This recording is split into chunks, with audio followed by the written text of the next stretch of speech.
We welcome you to another live edition of the Sports Box, brought to you by our friends at CrowdPlay. Download the free CrowdPlay app today and use the box at sign up for 10 points. And here we go. Well, good morning, everybody, and welcome to NFL Sunday, another edition of the Sports Box, the NFL Review. I am Hamilton Michaeletta, one of the hosts of guys you've probably seen before, Brian the Ranger Attard, Tony Quigley, Brandon Gazzara, and the infamous Drew Trammell. Guys, what's up today? How's it going? What's up? What's up, Mike? How you doing, bud? Good. We got an action-packed slate for you today. We will go through all the games. I wouldn't say rapid fire, but we will go in depth, talk about a little bit of fantasy, talk about some scoring predictions. But first, Brian will give you a little review. Guys, CrowdPlay, check out the app. Totally free to play. You can win cash and prizes. It's available on Apple's App Store, Google Play.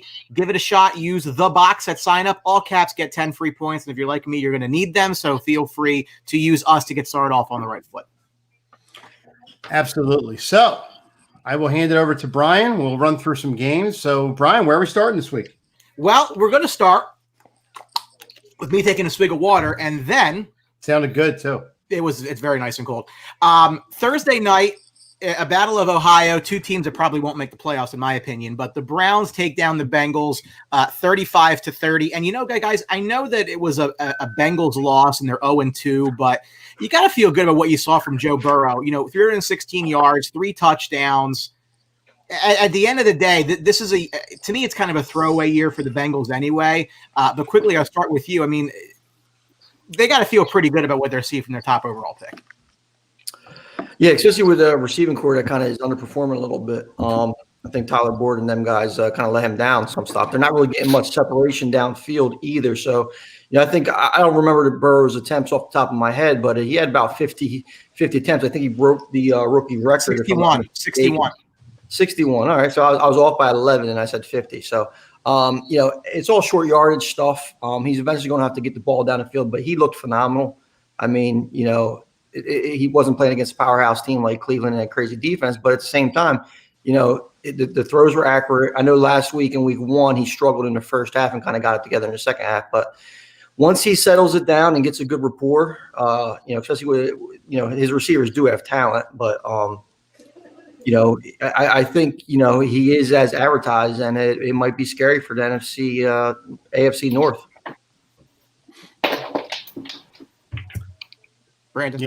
So I'll go next. Tony, I feel the same way. I mean, you're letting your rookie quarterback throw 61 times in a game. That's a lot. And I think this kid's a winner. I think he's going to get better every week. With a core like Joe Mixon and Bernard and stuff like that back there, you got to use them a little bit more. I knew they couldn't get the running game going right away, but this kid's going to need some help. The receiving core has underperformed this year, but I think this kid is going to be all right in Cincinnati. I think, you know, they're going to get turned around in 2-3 years. We'll see, but I think it's only skies up for this kid. You had to put him in there right away. You have to throw him to the wolves, and you have to let him learn. I think he's going to be fine. Yeah, I think Burrow was phenomenal. And to me, what I noticed more was Baker Mayfield's the 4th best quarterback in his own division. And you're not going to win a whole lot of playoff games or a whole lot of games when you're the 4th best quarterback in your own division. I mean, he's not better than Lamar, who's the MVP. Joe Burrow was phenomenal. And Big Ben's a Hall of Famer. And he's still playing at a high level, 3 touchdowns last week. So Baker Mayfield, if I'm Cleveland, I mean, you've had 2 years of not so good football, and now you enter year 3, and he's the worst quarterback in the division. I mean, I think eventually Cleveland might be moving off Baker Mayfield. That's my biggest takeaway from this game. Good point, Brandon.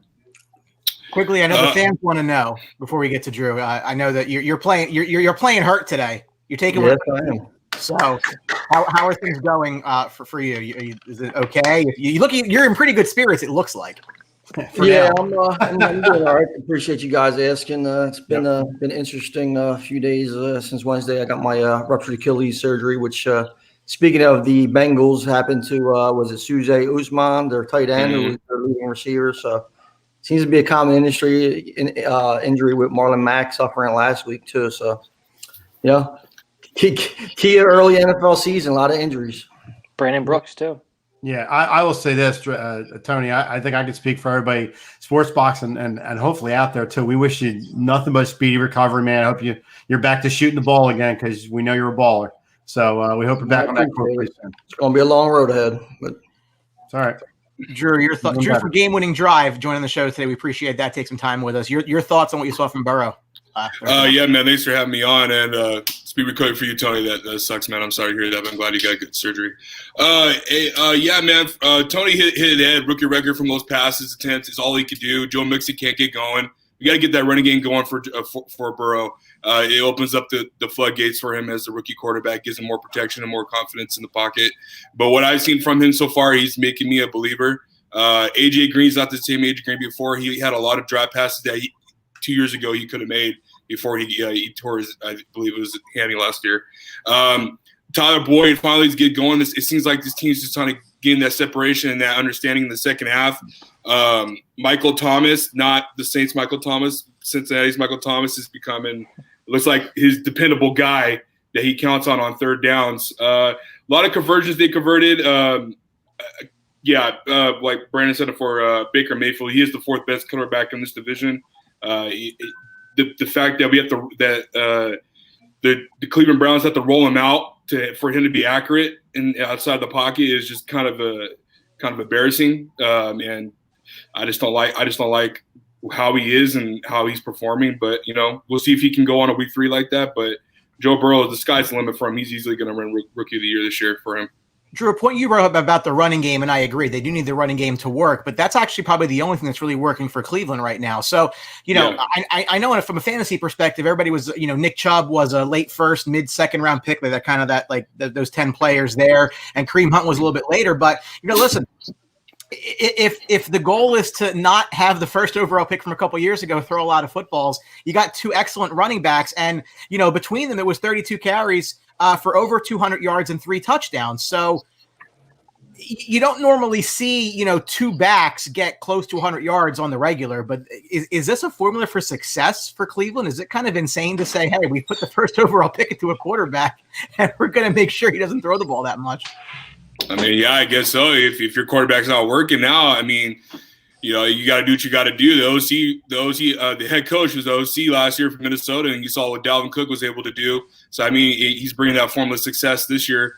I'm not going to get on the page of Kitchens last year. I mean, all the way they were winning was because of Chubb, and then when Kareem Hunt came, they started formulating a better running game, and they weren't relying on Baker. And that I'm not still sold on that offensive line. I know they restructured it and did the best they could do. I know Crocken's still hurt, the new free agent they signed. He's still a little injury beat up. But for the most part, I mean, if that's what you got to do, that's what you got to do. It didn't work last week against the top-rated defense. So I mean, I don't know what more you could do as the Cleveland Browns, but you just got to hold on for Chubb and Hunt and just pray to God that it's going to work out. So, Brandon, your thoughts on that? Yeah, I mean, Cleveland has to run the football. Baker, I mean, even in that game, they had a 15-point lead, and Baker made a mistake, threw an interception, and then they got back to running the football and were able to close that game out. They didn't cover, and it was because of the interception. I mean, if you're a gambler, but that's their strategy. And when they play a team like Cincinnati, they're able to have success. When they play a team like Baltimore, where you got to keep up with the offense and throw the football and put up a lot of points, it's tough. Baker's 4-1 in his career against Cincinnati. He is 10-17 against everyone else. So he has had success against the Bengals. He hasn't had success against everyone else. I think that's pretty telling. And I think, like to my earlier point, I think that's why Cleveland could be looking to move on in a year. Well, let's not forget too. Stefanski came in there, and we talked about this in our preseason show. Changed the offense to protect Baker Mayfield. He's not a part of the organization that drafted Baker Mayfield, so there's no loyalty there. And I think if Cleveland has any kind of strategy, this is the strategy to go with. I mean, I think Kareem Hunt had like a couple, like maybe 1 or 2 carries in the first half, and then kind of opened up in the second half and pounded the ball. I mean, this is the formula that they need to win. I mean, if the game's ever going to be on Baker Mayfield's shoulders, you could expect that not to end well. Mike, you hated Baker coming out of the draft, so I don't think it really surprises you that much. I mean, you can get aggressive against Cincinnati, and Brandon said it best. I mean, it's a Cincinnati team. His defense is back on their heels the whole game, and you look great when you pound the ball, and do different things to Odell Beckham Jr. and stuff like that. But they don't do well against other teams that actually play defense. So it's disheartening with Baker because he has these great games against Cincinnati, but then he'll lay an egg against a team that can actually play defense. So that's what I don't like about Baker Mayfield. I don't like quarterbacks that can. Their big thing is running. I just think running quarterbacks in the league, they're not a dying breed because you got Lamar Jackson and you got Murray in the league that can run a little bit. But I just think overall, running quarterbacks start to die off a little bit because defensive backs and linebackers are a lot quicker than they once were in the Michael Vick era. So that's why running quarterbacks, I think, sometimes don't make it in the league. Open question to the board before we get off this game. Are we fantasy guys kind of put in the the red alert and the concern heavily on Joe Mixon? Now 2 weeks in, he hasn't really done what you've expected a very high pick to do for you. Anybody? No, not at all. There's no, in my opinion, there's no red light. I mean, it's been a game. It's been 2 games now. I mean, he was active in the receiving game. It's just how the flow is. He didn't get in the end zone. If he gets in the end zone one time this week, we're not having this discussion. So I think it's way too early to overreact. He's healthy. He looks good. And as I mentioned earlier, if they start stretching the ball down the field a little bit more, that actually opens up, gets the safeties out the box. Linebackers have to spread out a little bit. So if those receivers can create separation, get downfield, and they throw the ball a little bit more and are competitive in games, Mixon should be fine fantasy-wise. Yeah. Sorry. Go ahead. No, go ahead. Like Tony just said, they're not going to keep stacking the box because, like Tony said in the original statement, the receivers are not getting separation. You can't count on receivers. That they had a lot of drop balls. Once that comes together, and once they figure it out in the first half and do a complete game for the receiving core, you're not going to see stacked boxes, and you're going to see safeties pull out of the boxes, out of the stacked box, and you're going to see a lot of man coverage where Joe Mixon thrives in. I mean, I'm really shocked. I don't know about you guys. I'm shocked to see that he was actually in a passing game because I'm not used to seeing Mixon get a lot of catches and a lot of targets. So that's actually exciting if you're a fantasy football manager of him and all that. But yeah, I mean, I'm not a huge Joe Mixon fan, but I mean, the sky's the limit for him. Once the receiving core gets together and this offense starts clicking, it's going to be pretty dangerous. My only concern would be that offensive line. And just being able to plow ahead and clear lanes for him and create holes in the running game for Mixon. And I think he's touchdown reliant, like Tony kind of alluded to. He's got to score touchdowns for him to really be a high level fantasy player and live up to that second round pick that you most likely put into him. Is he a buy low candidate? Oh, sorry, Brian. Go ahead. Is he a buy low candidate? Would you go? Absolutely buy low. I mean, the other thing too is the O-line. They had the guy returned. They had one guy. Jonah Williams. Jonah Williams came back last year, and then their first round pick this year, offensive lineman. He didn't apply. He hasn't played yet. So once the offensive line gets healthy, once Joe Burrows gets into the flow, I mean, absolutely buy low. If any owner's panicking and wants to sell him, I'll buy. I think with the injury to Uzomah as well, too, it opens up some things for Mixon in the passing game because he threw to the tight ends. Burrow did 15 times against Cleveland. I think without Uzomah, you might see some of those targets back off and maybe go to a Joe Mixon. So I think that could be a positive in the Joe Mixon category. Couple comments coming in. Richard and John, I see you. We will be getting through the full schedule in just a little bit here, so definitely hang around. We'll be talking Pittsburgh and Buffalo for sure there. But a big storyline, as it always is, week 2 every year, is 2-0 and 0-2, and what the percentages are of teams that make the playoffs. Now, having said that, there is an extra spot this year, so that can change the equation a little bit, but 2-0 teams since 1990 make the playoffs about 62% of the time. When you fall to 0-2, only about 11% of the time are you a playoff team. Since the schedule went to 16 games in 1978, 321 teams have been 0-2. Only 36 have made the playoffs. So, Brandon, I'm going to start with you here. Which team that lost last week absolutely, positively, no question about it, can afford to lose this week if they intend to play some postseason football? I'm wearing the hat and the T-shirt right now. It's the Philadelphia Eagles. If the Eagles lose today, I think they're in danger of having a season where they're looking at 4-12, 5-11. I mean, they cannot get off to an 0-2 start with the schedule that they have coming up. They play San Francisco, Pittsburgh, Baltimore. They still have Green Bay, New Orleans, Seattle on the schedule, and obviously Dallas twice. I mean, those games become a lot more difficult to win if you have zero confidence. And if they lose today, they play Cincinnati next week, and then they're looking at a stretch where it's San Francisco, Pittsburgh, Baltimore, and they have no momentum going into those games. And those are three games that if you come out going even 1-2, with a win today and a win next week, you're not in a bad spot with the Giants and Dallas coming up after that. But if they lose today, you're looking at a 1-7, 2-6 start, really at best. So I think the Eagles have to win today. And we'll get to my pick later, but the Eagles, to me, there's no room for error here. Today's a must win, and it's in week 2. You don't usually say that, but it is. Mike, I think I know your answer.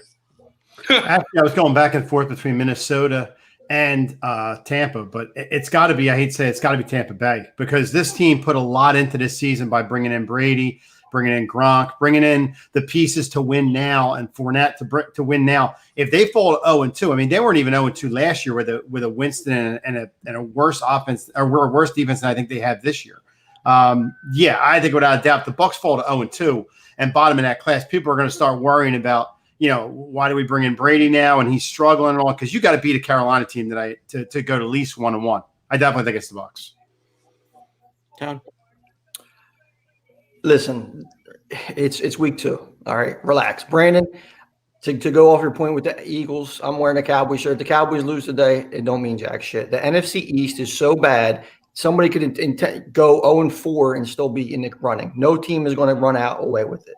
Right. Eagles lose today, it's a loss. Rams are a good team. It's a low line. I mean, it's not anything really to worry about. And Rams might not even be a great team. The team that, if they lose today, if you look at the schedule, if the 49ers go into the New York Jets and lose at home, in New York, that's a bad loss. And they're in a much better division. Seattle's not slowing up. Arizona, who they already have a division loss to, look pretty good. If that defense could play and Kyler Murray can make plays, that's fine. So the 49ers do not want to go into New York, lose to a banged up and bad New York Jets team. And really, even though Kittle's out and they have issues with that, if they're supposed to be, in contention to the Super Bowl, they start 0-2, it could get bad very quick for them because the other teams could jump out ahead of them. NFC East, stuff like that. Everybody else make it. It's early. Drew? Tony took my pick. It's BS. It's definitely San Francisco, because then you got Super Bowl hangover. You have a receiving core that is a rookie in Brandon Ayuk, who's making his first appearance today, and then you have Mohamed Sanu, fresh off the free agency. That's going to be your 2 receivers without a Kittle. You're going to be relying more than ever on Mostert to run, because none of us, I believe here on the panel, believe in Jimmy G and his passing at all whatsoever in the pocket. I still think he's probably one of the most overpaid quarterbacks in the NFL right now. And then you got to rely on that defense, and that defense is without Sherman. I mean, he was still one of the top corners last year. He's not there. The defense looked really bad last week, especially against arguably the best receiver in the game, and DeAndre Hopkins, who got 14 catches for over 100-something yards. I mean, I'm not saying the Jets are going to do that, but like Tony said, it could be one of those games. I call it a catch game. It could be one of those games where, Adam Gase can pull something out of his ass every once in a while, every solar eclipse, and get and call a great game because he doesn't have his arch enemy Le'Veon Bell playing. So now he can do what he wants to do. Frank Gore revenge game, right? Yeah, exactly. So I mean, it's it's just one of those things. So I was going to go Minnesota, but after Tony picked San Fran, but I like San Fran a lot better. So I'm going to go with San Fran. That would be a bad loss. It would no. I completely agree on San Francisco. I'm going to give you 2 teams that are playing the same game, and it's Minnesota and Indianapolis. So if you're Minnesota, you pretty much get waxed last week. You put up 34 points, but nobody seemed to care because you allowed 43 to a Green Bay Packers team at home when those games tend to be a little bit closer to the vest because it's a divisional game. You cannot drop to 0-2 in a division where the Bears found a way to win and the Packers could possibly be 2-0 because you're not going to catch these teams. You're not that good. You're okay. You have strengths, but you're not. You can't really recover from that if that's where you are. But on the other side of the field, too, the Indianapolis Colts, which we said were a quarterback away from being one of the best teams in the NFL. Drew, we can talk about Philip Rivers all you want to, but they did bring him in. You find a way to screw over half the country in survivor pools and lose to the Jacksonville Jaguars, who don't care if they win games this year. You got a home game. You got to win that game this week. So, from the standpoint of who needs to win, both of these teams need to win. And really, if either of them don't, I guess if you're a Colts fan, again, that division, I don't believe in Houston. Obviously, no one believes in Jacksonville, not even Jacksonville. They may have like a path, but it's not going to be easy. You're putting yourself behind the 8 ball early. I think that both of these teams desperately need to get a win today to right the ship. And it probably hurts Minnesota more than the Colts, but if you're 0-2 with a new quarterback, with that, as good as that roster is, I mean, I know you lost Marlon Mack, but you drafted a Carolina to take the spot. So, no, I agree across the board. I think all these teams need to win today, or it's going to get ugly and quick. And Mike Velarde wants to know who the ugly guy is with the Chargers jersey. I don't know if Drew, if you want to have any commentary on that. Jackass. All right. We had Funhouse mirror. Just calling somebody ugly. We'll get it. So there's another game we'll start off with as we look at week 2 with, again, 2 0-1 teams. The 0-1 Atlanta Falcons visit the 0-1 Dallas Cowboys. The Cowboys are a 4-point favorite in this game. The over-under is 53.5. Really, both these teams had a chance we thought could win last week. We thought Atlanta in a home game would be able to possibly squeak a win out against Seattle. They threw the ball all over the field. Offense was not their problem. Defense was. Water is wet, fill it up again. This is the story with this team, and it's been the story with this team for a number of years. From a Cowboys perspective, yeah, you were going on the road, but you were at one point you were favored of the game. It did switch before kickoff, but they did end up losing to the Rams. Questionable pass interference call. I'm not going to get involved in that, but they did fall to 0-1. Tony, I know you have a rooting interest in this game, as do I. It's not an easy game for a Cowboys team with injuries across their defense because, again, Atlanta can sling it. They're going to put points up. The question then becomes can you put points up on them? Seattle did. What the thing is, too, the Dallas' secondary is young. Now they lost Van Der Esch. They don't have Sean Lee. Defense really got banged up, and that they were thin there to begin with. Offensive line, though, is really the major concern in this game. Last time the Cowboys were in Atlanta, I think they gave up, 8 sacks to some team. Adrian Claiborne. Yeah. So, I mean, that's where it's really going to come down to. If Tyron Smith might not play today, it's looking like he might not. I didn't get the update yet. But I'm going to tell you right now, this is an ugly game. Expect a lot of points to be scored. It's going to come down to who makes the plays and who has the stops on defense. And I have no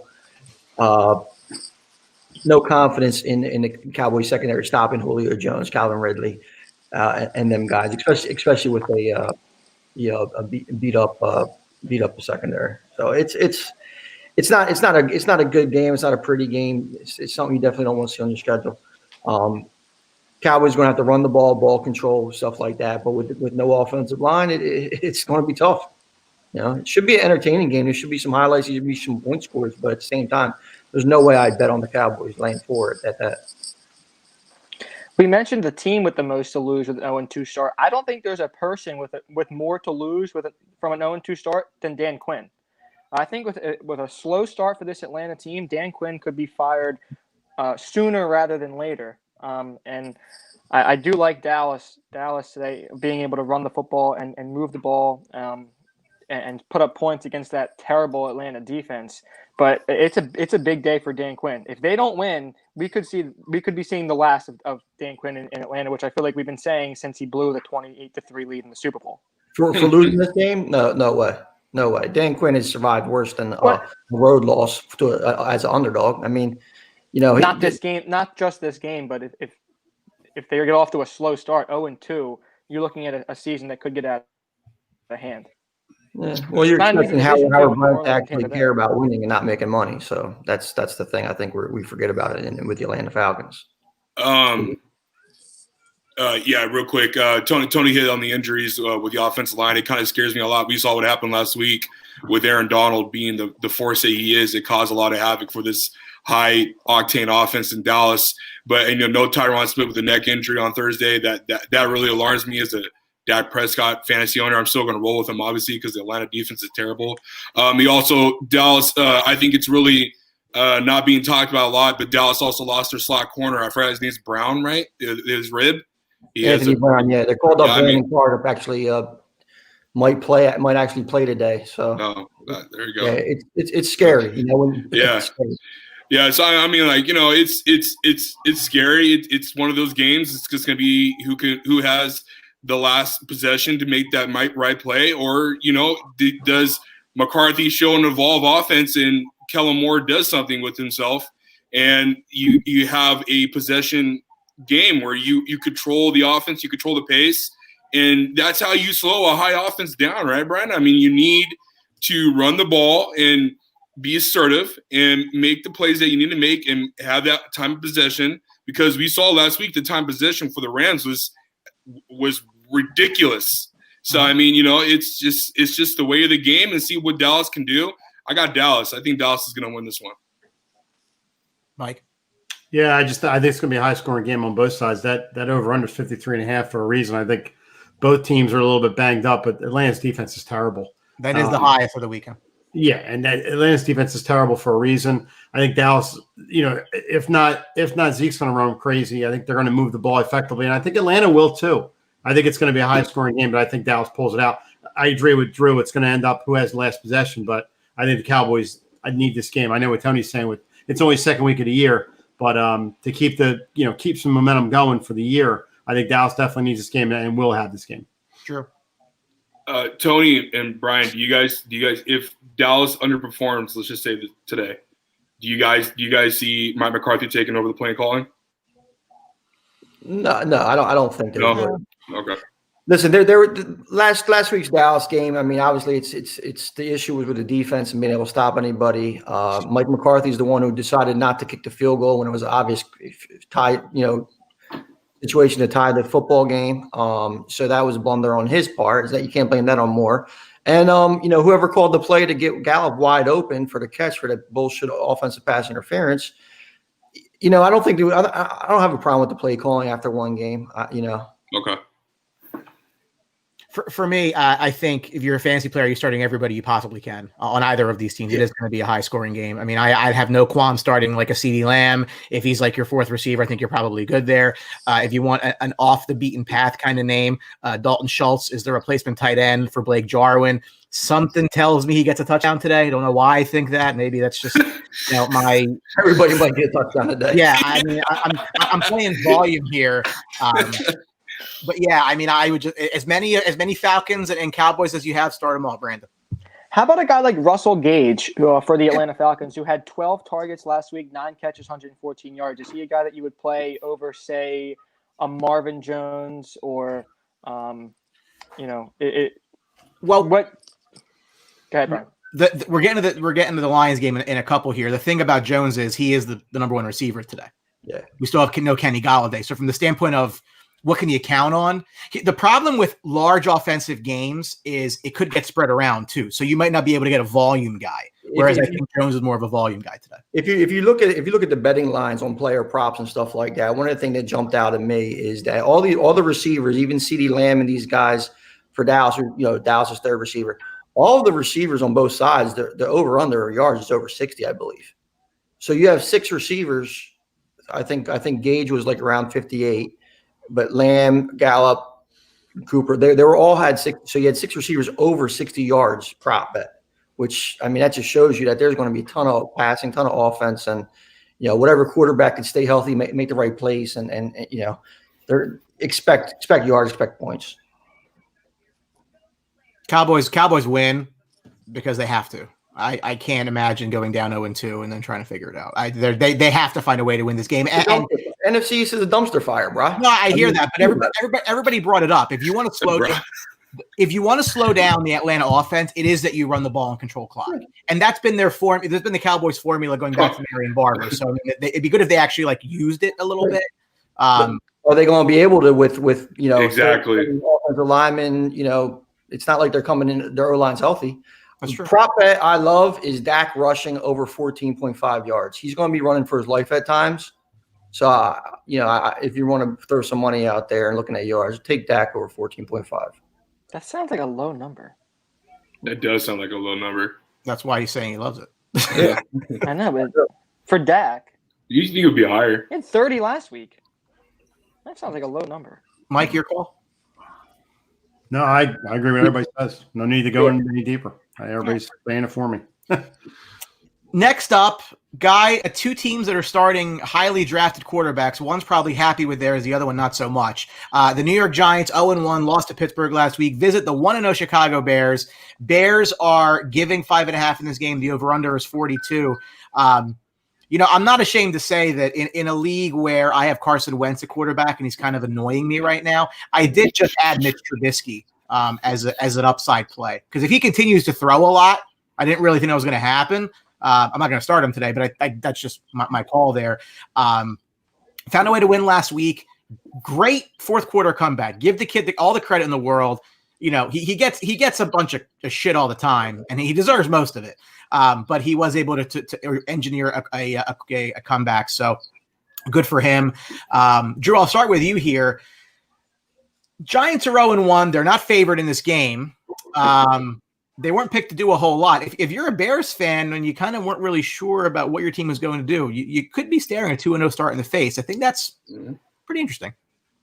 Yeah, man. It's really interesting. Like I said, Mitch showed up in the fourth quarter. I've been a negative critic on him probably the whole last year and a half. It finally clicked. It finally worked out. Yeah, it was against the Detroit Lions, but a win is a win. It's hard to win in the NFL. We could be talking to 0-1 start if Swift catches the ball at the end zone, and that's a touchdown. Lions win. But you know what? Hey, man, Mitch is playing great with all the turmoil they got going on this week with Allen Robinson, and they paid Tariq Cohen last night in the midnight hour, and that was unexpected, but great deal for them. The Chicago can do it. I mean, they got what's his name coming back playing today, Quinn. He's going today, so that's gonna cause even more havoc for that offensive line for Daniel Jones. You saw how bad it was against Pittsburgh and that top-ranked defense. I mean, tons of pressure, causing havoc. Interception in the red zone with Cam Hayward. That defense is great. I'm not saying Chicago's defense is probably on the par, but they're a good defense. They're sneaky good. And with Quinn there, it's going to make it a lot more hard for this Giants offense to roll. Yeah, they got a Golden Tate coming out today, so that's going to hurt for Darius Slayton owners. But regardless of the fact, I got Chicago win this game. It's not going to be like it was last week for Chicago. I think it's going to be a run and pound game and seeing who can control the line of scrimmage the best they can. But I got Chicago, man. I got Chicago in 2-0. They got $25 million in the cap from their backup quarterback who's not going to see the field, which is insane. All right, Brandon, former Giants running back Tiki Barber made the news this week saying that Saquon's pass protection is subpar and they need him to do a little bit more there. Tiki, if you remember, had a large fumbling issue most of his career. I don't know if he ever really corrected it, but neither here nor there. My favorite Barber is Rondé because he's still running at the vet in 2002. Your thoughts on? I hate you so I know much. you do. That's fine. That's what I do. I might go look for a gift. Oh, I remember. Since you brought that up, but it's out there. Should Saquon even care? Do you care? No. I think the issue with Saquon is he had 15 attempts last week for 6 yards. And I don't see any reinforcements coming for that Giants offensive line. And it's been a struggle now 2 years in a row for Saquon to really get going on the ground. So I think, he was a home run hitter in college. He's not the type of guy, even in college, where you give him the ball 20 times and he just gets you 5 yards a pop. He's not that type of runner. He's the guy who might get 0, -3, 2 yards, and then pop 60 yards and he's off. So if he's not hitting those home runs, he doesn't have a whole lot of success on the ground. Now he's great in the receiving game, catching the ball as well. So that's obviously an added bonus. But he's not great in pass protection, and he relies heavily on the home run. And with a bad offensive line, it's hard to get those consistent 5-yard runs anyway. And his style certainly doesn't help with that. So I think there is a little bit of concern. Certainly, if you used a high pick on Saquon in fantasy, you probably used a second, third, fourth pick on him. So I would have some concern there. But Saquon's a tremendous player, and I think it's funny. Tiki Barber, who's an ex-Giant too. I mean, you usually don't call out guys like that. I thought he really came at his neck there, and Tiki had a huge issue fumbling, which you mentioned. So Saquon handled it right. He's a humble guy. He's class act, but I would be concerned if I was a fantasy owner. But I like the Bears in this game, just because of the Giants' offensive line issues. Robert Quinn's back, who was the Cowboys sack leader last year. Khalil Mack is Khalil Mack. I think the Bears win a low-scoring affair. I don't know what you had the over under up there. I don't even know what it was. I got breaking news. We have breaking news here on the Sports Box.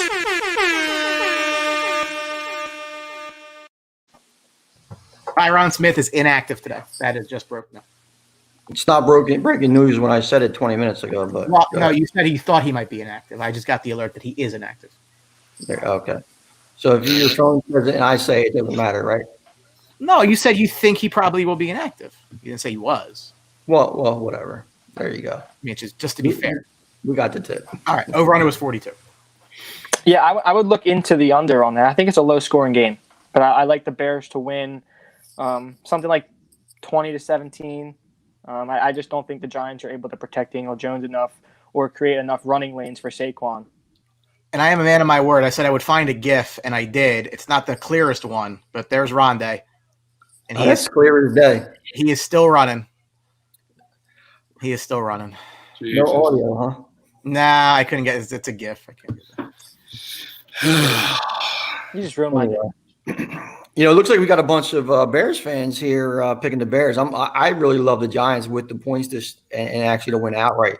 The word about Barkley not blocking, obviously, it absolutely is a concern, and Barber has every right to call him out. I mean, it's just he's an analyst now, and that's his job. So it doesn't matter what affiliation he is. He needs to call it out.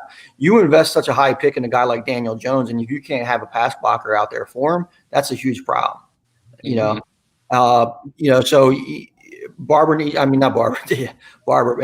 wasn't really a complete back himself, but Saquon Barkley, has to develop in that complete back stats. There, it reminds me of the old Barry Sanders.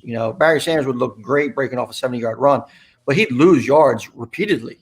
And people don't really, my argument with the whole Emmitt Smith, Barry Sanders thing. Obviously, I'm biased, but at the same time, Emmitt Smith's getting you 4 yards, and your team's now 2nd and 6. Barry Sanders might lose you 4 yards, and now you're at 2nd and 13, 2nd and 14. It changes your entire playbook, and and if Barkley can't consistently grind out the tough yards, and if he can't pass block, it is a big problem for concern. But I think that Daniel Jones showed a lot against Pittsburgh last week.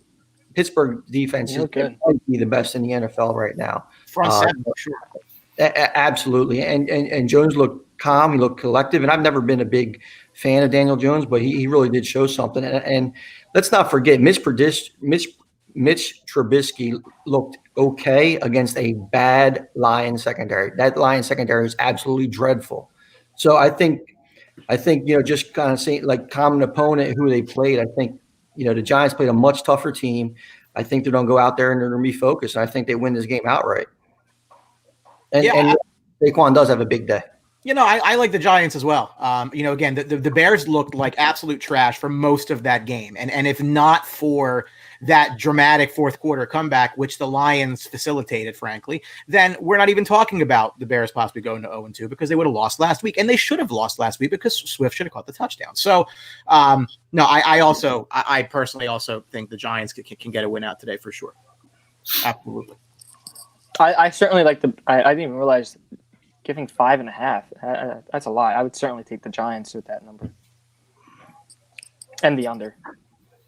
Next up, The Detroit Lions 0-1 against the Packers, 1-0. Packers are -6. The over/under in the game is 50.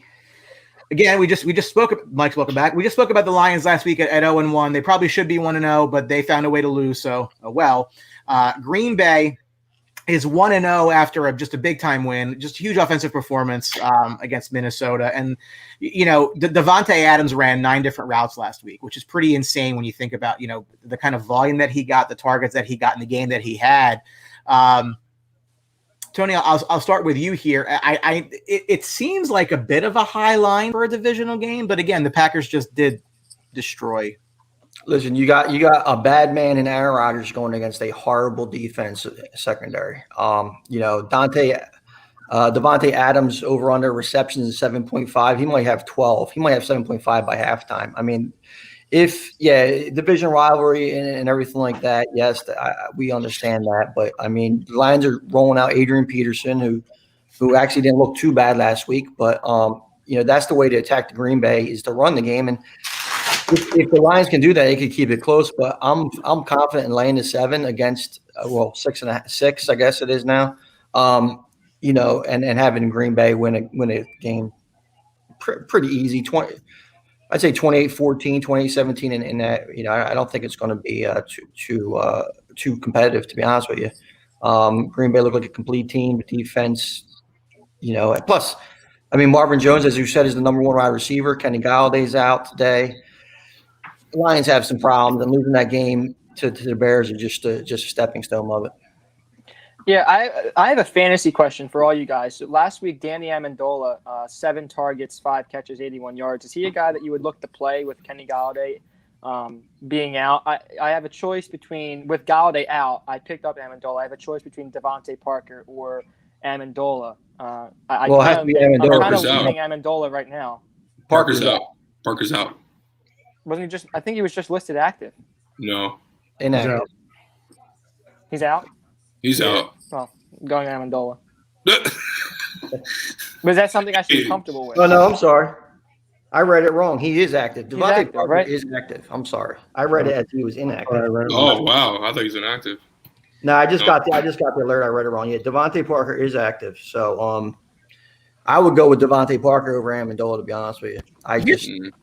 While we're talking about this game, right, what's everybody's thoughts on TJ Hawkinson? Because I drafted Kelsey very high, and I'm perfectly fine with that. But I'm getting to the point where I might start going double tight end. I mean, it depends if he has I know he had a big game 1 last year and then kind of tailed off. But he got hurt.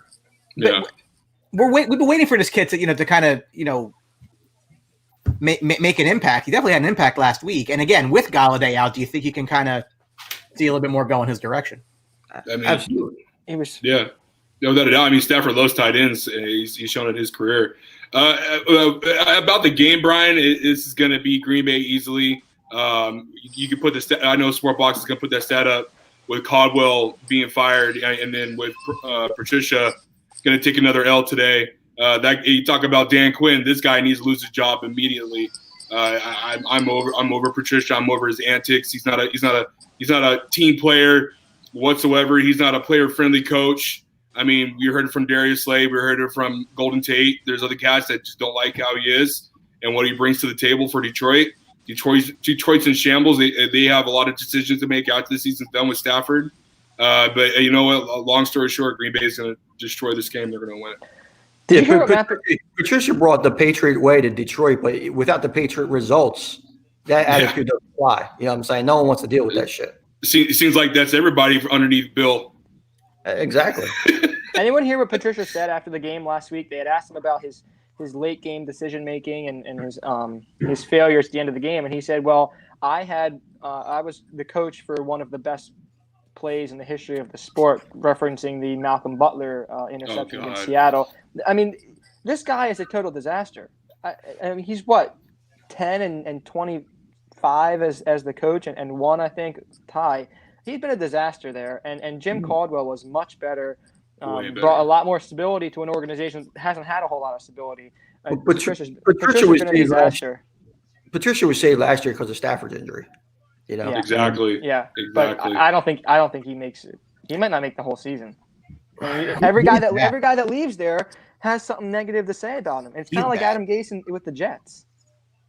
I don't know how these guys keep jobs. I really like. If you look around the league, I mean, you could easily take half a dozen guys and can them right now, and nobody would even care. But Brian, you know what the NFL, like as you're well versed in the business world, is a business. It's a company. Yeah. You know, you have guys that the NFL likes. They like them being part of it, and you know they push them into certain roles. You know, that's why you see so many retreads like Jason Garrett and all these guys instantly getting jobs because the company likes them. You know. Well, nepotism is a problem in America. So guys, I don't know if anybody saw this. I just got a tweet. I thought it was from Schefter. I don't know if it might have been from Schefter, it might not have been, but it reported that a liquor store owner by the name of Angela had sold somebody from the Kansas City Chiefs employee, and one of the Kansas City Chiefs employee came in, I guess when they were going to sign Mahomes to that extension, and she asked him, it was Dom Perignon he was buying. She asked him, well, what was it for? And he said for the luckiest man in the NFL. And then all of a sudden it got deleted. So I don't know. That story was out the day that he got. Okay. It was a big story about how there was stories months ago when he got signed as Kendrick about that. And it was, I don't know why it was retweeted, but yeah. Okay. I didn't see it, Tony. And I just saw it. It just got deleted real quick. So I don't know what happened. So maybe it was, like you said, a story. Yeah, liquor store that the Chiefs frequent and staff and everything like that. They kind of broke the news, but they stayed quiet about it. So they were like the first to know, or whatever that is. But yeah. So on the game, I think the Packers roll in this game. I mean, Detroit, their secondary looked terrible last week against the Bears offense, who we thought was going to struggle in that game mightily with Trubisky. I mean, I think Detroit will be able to move the ball today. I don't know if I really necessarily like the over because I know Green Bay likes those long drives to run the ball and stuff like that. So I don't know if they're really going to have that many possessions to try to do that. But I definitely think Green Bay covers the number here. 6 is a low number for me. I think Packers win easily in this game. This is an Aaron Rodgers go fuck yourself game. There's no way he's looking at that secondary and thinking that he's going to run the ball 30 times. There's no way. Hell no. Aaron Rodgers is going to be slinging the rock. And he's on a mission this year too. I think with the whole Jordan Love thing that they drafted early. I think he's on a mission to show how much he can still play. So. Yeah, if that's their game plan and he comes out, I think Aaron Rodgers scrubs that game plan real quick. I mean, he wants to throw against that secondary, and that's the formula to beating him. Although he does have a good backfield. Yeah, I mean, it's interesting. Like, I think that the 6 makes you want to take Detroit, but I'm just not going to touch the game. But I do think Green Bay wins. I think Green Bay is probably a popular survivor pick this week, looking at some of the games that are out there. A surprise 1-0 against a probable 1-0, maybe shouldn't be 1-0. The Jags at 1-0. Hey, America hates you for knocking people out of Survivor, but it is what it is.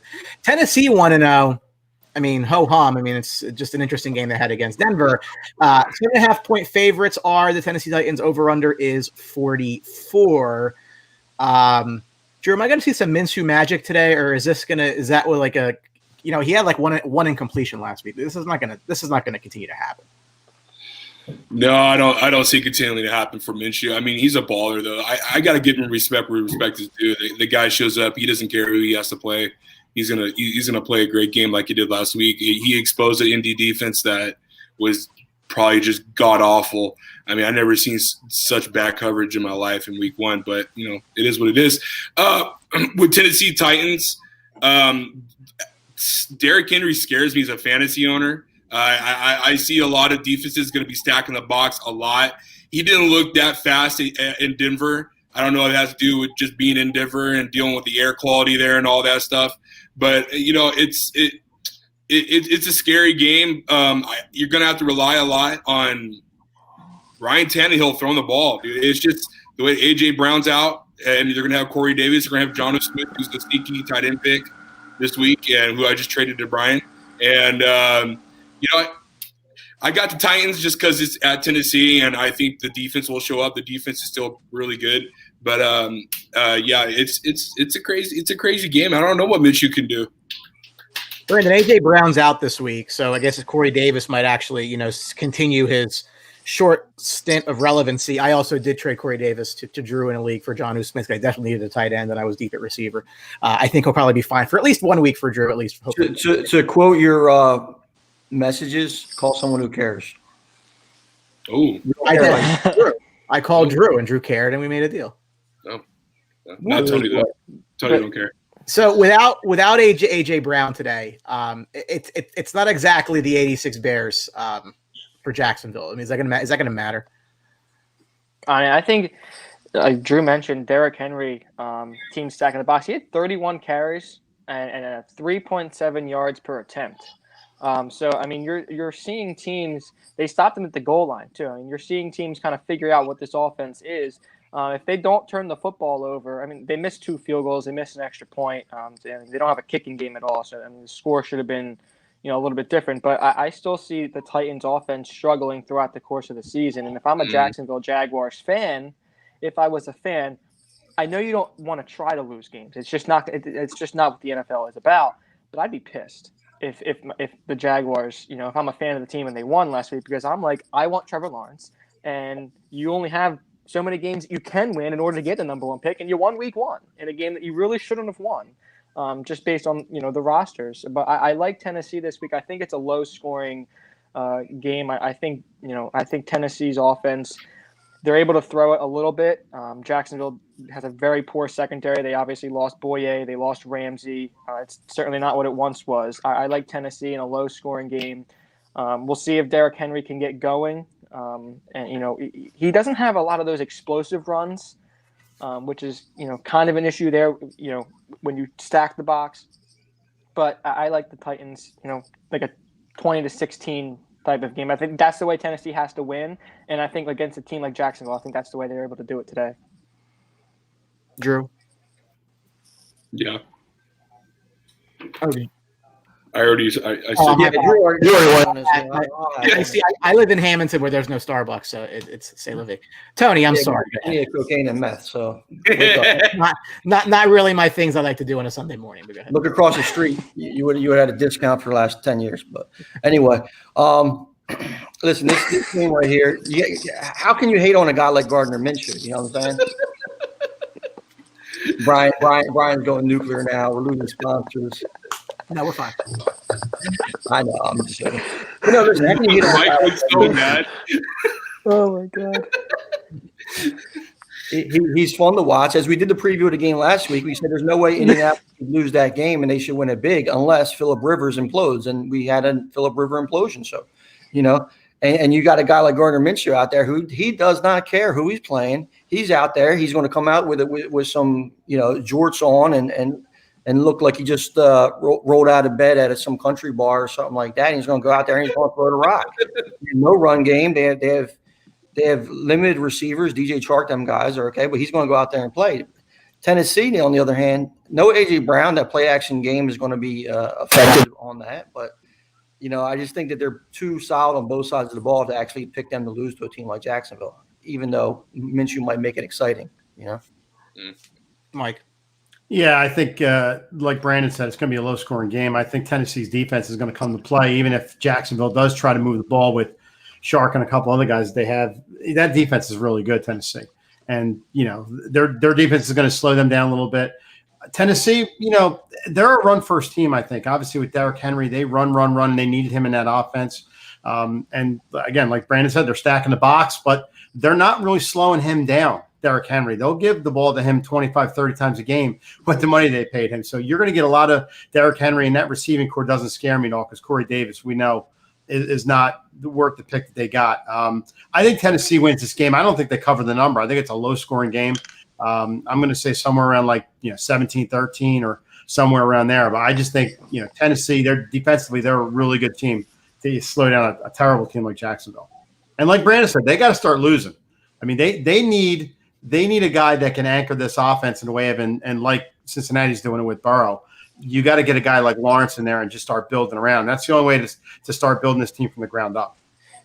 See, here's the, you know what? I was going to play the Rangers lottery video. I'm not going to do that. But you're only hurting yourself. And Brandon had it right. No, you don't go out there as players and try to lose games because at the end of the day, NFL stands for not for long. And if you suck, you're probably not getting another contract. But if you are one of the 17 Jaguars fans that exist in the world, you're pissed off that they found a way to win that game because you had the inside track to potentially getting. And I know we've said this in the next one. Maybe they'll hit it. I mean, For Trevor Lawrence's sake, I hope he doesn't go to Jacksonville because that seems to be the kiss of death for an NFL career. But you'd rather go to the Jets? If he's as great as we think he is, he should be able to turn that thing around. I mean, we saw it with Andrew Luck, and I think we're going to see it with Joe Burrow. Joe D'Angelo says Rivers, Stafford are compilers, haven't won anything. And Drew, we've had this discussion. I don't disagree with that statement at all. So it's kind of hard to me. It's kind of hard to put these guys in the hall just based on numbers you've accumulated over time. So I mean, I kind of get Rivers Joe. gets playoff wins, Stafford don't, but that's the only difference. That's also Detroit hasn't won a playoff game. We had black and white TV on an 8-inch. Lawrence is going to the Raiders. Watch. That's my bet with my buddy. They're going to have to trade up big time to get him. I don't know if they will. And Gruden will do it because he wants his quarterback. That was a team I mentioned last week as potential number one. You did. Comment coming into Logan says Jags got some good pass catches flying under the radar. Think 7 has a bit high. Jags keep it close. Yeah. If they go 2-0, I mean, there's going to be a handful of angry people in Jacksonville, right? Football, unless the coaches and managements really try to get people out of there, football isn't a sport that players can go out there and not play hard. Players can't get hurt while they're on the field. They're going out there to ball out, and that's just how it has to be. Unless they'll be out there looking like they're playing in the Pro Bowl. They got to get their bonuses somehow. But as a fan, you can kind of look ahead to see what the team. Yeah, we understand it, but it's just sit down Minshew because that guy's not going to try to lose. So no. I like his tenacity. I like the way he plays. He's not ultra talented, just genetics really, but he's fun to watch. Says a 5'5" kid. He's fun to watch. Two teams, as I mentioned in the opening of the show, that really, really need to get a win today. The Minnesota Vikings, the Indianapolis Colts. Colts are a 3-point favorite. Over/under is 49.5. Again, fan bases for both of these teams have lofty expectations. Some with good reason, some because they're cheerleaders. But at the end of the day, whoever loses this game is going to be. It's not going to be pretty, to say the very least. Minnesota had a good offensive game last week. Thielen had a great game. Defense let him down. Colts had a decent defensive game, but the offense let him down. So kind of a tale of two different stories there. Mike, I'll start with you here. You read on a game that I don't think either team can afford to lose. No, they can't afford to lose, and I think a lot of people are down on Rivers because of the way he looked in the first game. But you got to figure. I'm going to give you the same scenario as Tom Brady. These guys came from organizations that they played for a long period of time, know a different offense, have a different kind of timing with receivers. You got to give Rivers a chance. If we're talking this by the 4th or 5th week, then you're in a lot of trouble with Rivers as a quarterback. But right now, I think he just has to get used to the timing, used to Pittman, a new receiver, T.Y. Hilton, all these guys, and the loss of Marlon Mack is going to be big, even though I think Jonathan Taylor is going to be fine back there, and Hines and stuff like that, but. The Colts team, I mean, they don't match up against the Vikings, even though the Vikings looked bad defensively last week. I think the Vikings can still play, and I think Cousins is going to have a pretty decent game. I like Minnesota in this game, although I think the Colts are going to kind of keep it close. I think Minnesota, needs this game as well. I think Minnesota needs to get back on track, and Cousins needs to show he's a good quarterback. Thielen had a good game the first week. They got some guys open, and although their defense played bad, the offense played good. I'll take Minnesota in a squeaker this week over a Colts team who's still trying to find themselves. Yeah, I'll jump in, Brian. I disagree with Mike on the whole offense. This is his offense. He knows his verbiage. He knows how the playbook inside and out. It's the same system he had under Reich over in San Diego, but LA now Chargers. The only thing I will agree with you on is the timage with the chemistry with the receivers. I mean, let's not forget in the final drive, Brian, he threw the ball twice at T.Y. Hilton's hands and he dropped them. I mean, that's got to count for something. That's an all-pro receiver that's missed 2 easy balls that he makes like a regular routine each Sunday with Jacoby Brissett. So, I mean, it's just one of those things where, Rivers imploded, but that defense imploded as well. We didn't expect to see this secondary be in shambles from Minshew and company. Like, Rivers gave them a good lead, and then they lost that lead because of just him throwing the 2 picks. Obviously, which I put on him. You got to put it on him, but still, he showed a lot of glimpses of what he can do with this offense. We'll see what happens. Minnesota is Kirk Cousins is gonna annihilate this secondary if they don't show up this week. I got Minnesota winning this game. I think it's a lot of Dalvin Cook. If Buckner and then could step up, and that D-line could step up, and Leonard and those boys. But I think Kirk Cousins at the end of the day is gonna just have a field day with Thielen. So I'm gonna go with Minnesota here. I think the Colts. I think their recipe for success. Obviously, I mean, we've been talking about it having a 2-headed monster with Mack and Taylor. Now it's just Taylor taking over, who's I think is the more talented player. They're not going to win many games throwing the football 46 times with Phillip Rivers. This is a team that needs to run the football with that offensive line with Jonathan Taylor and play good enough defense. I do think the Colts win this game because I think they're able to run the football. I like the Colts, and this is actually one of my favorite bets of the week. I have the Colts -3. I think they cover. I think they win.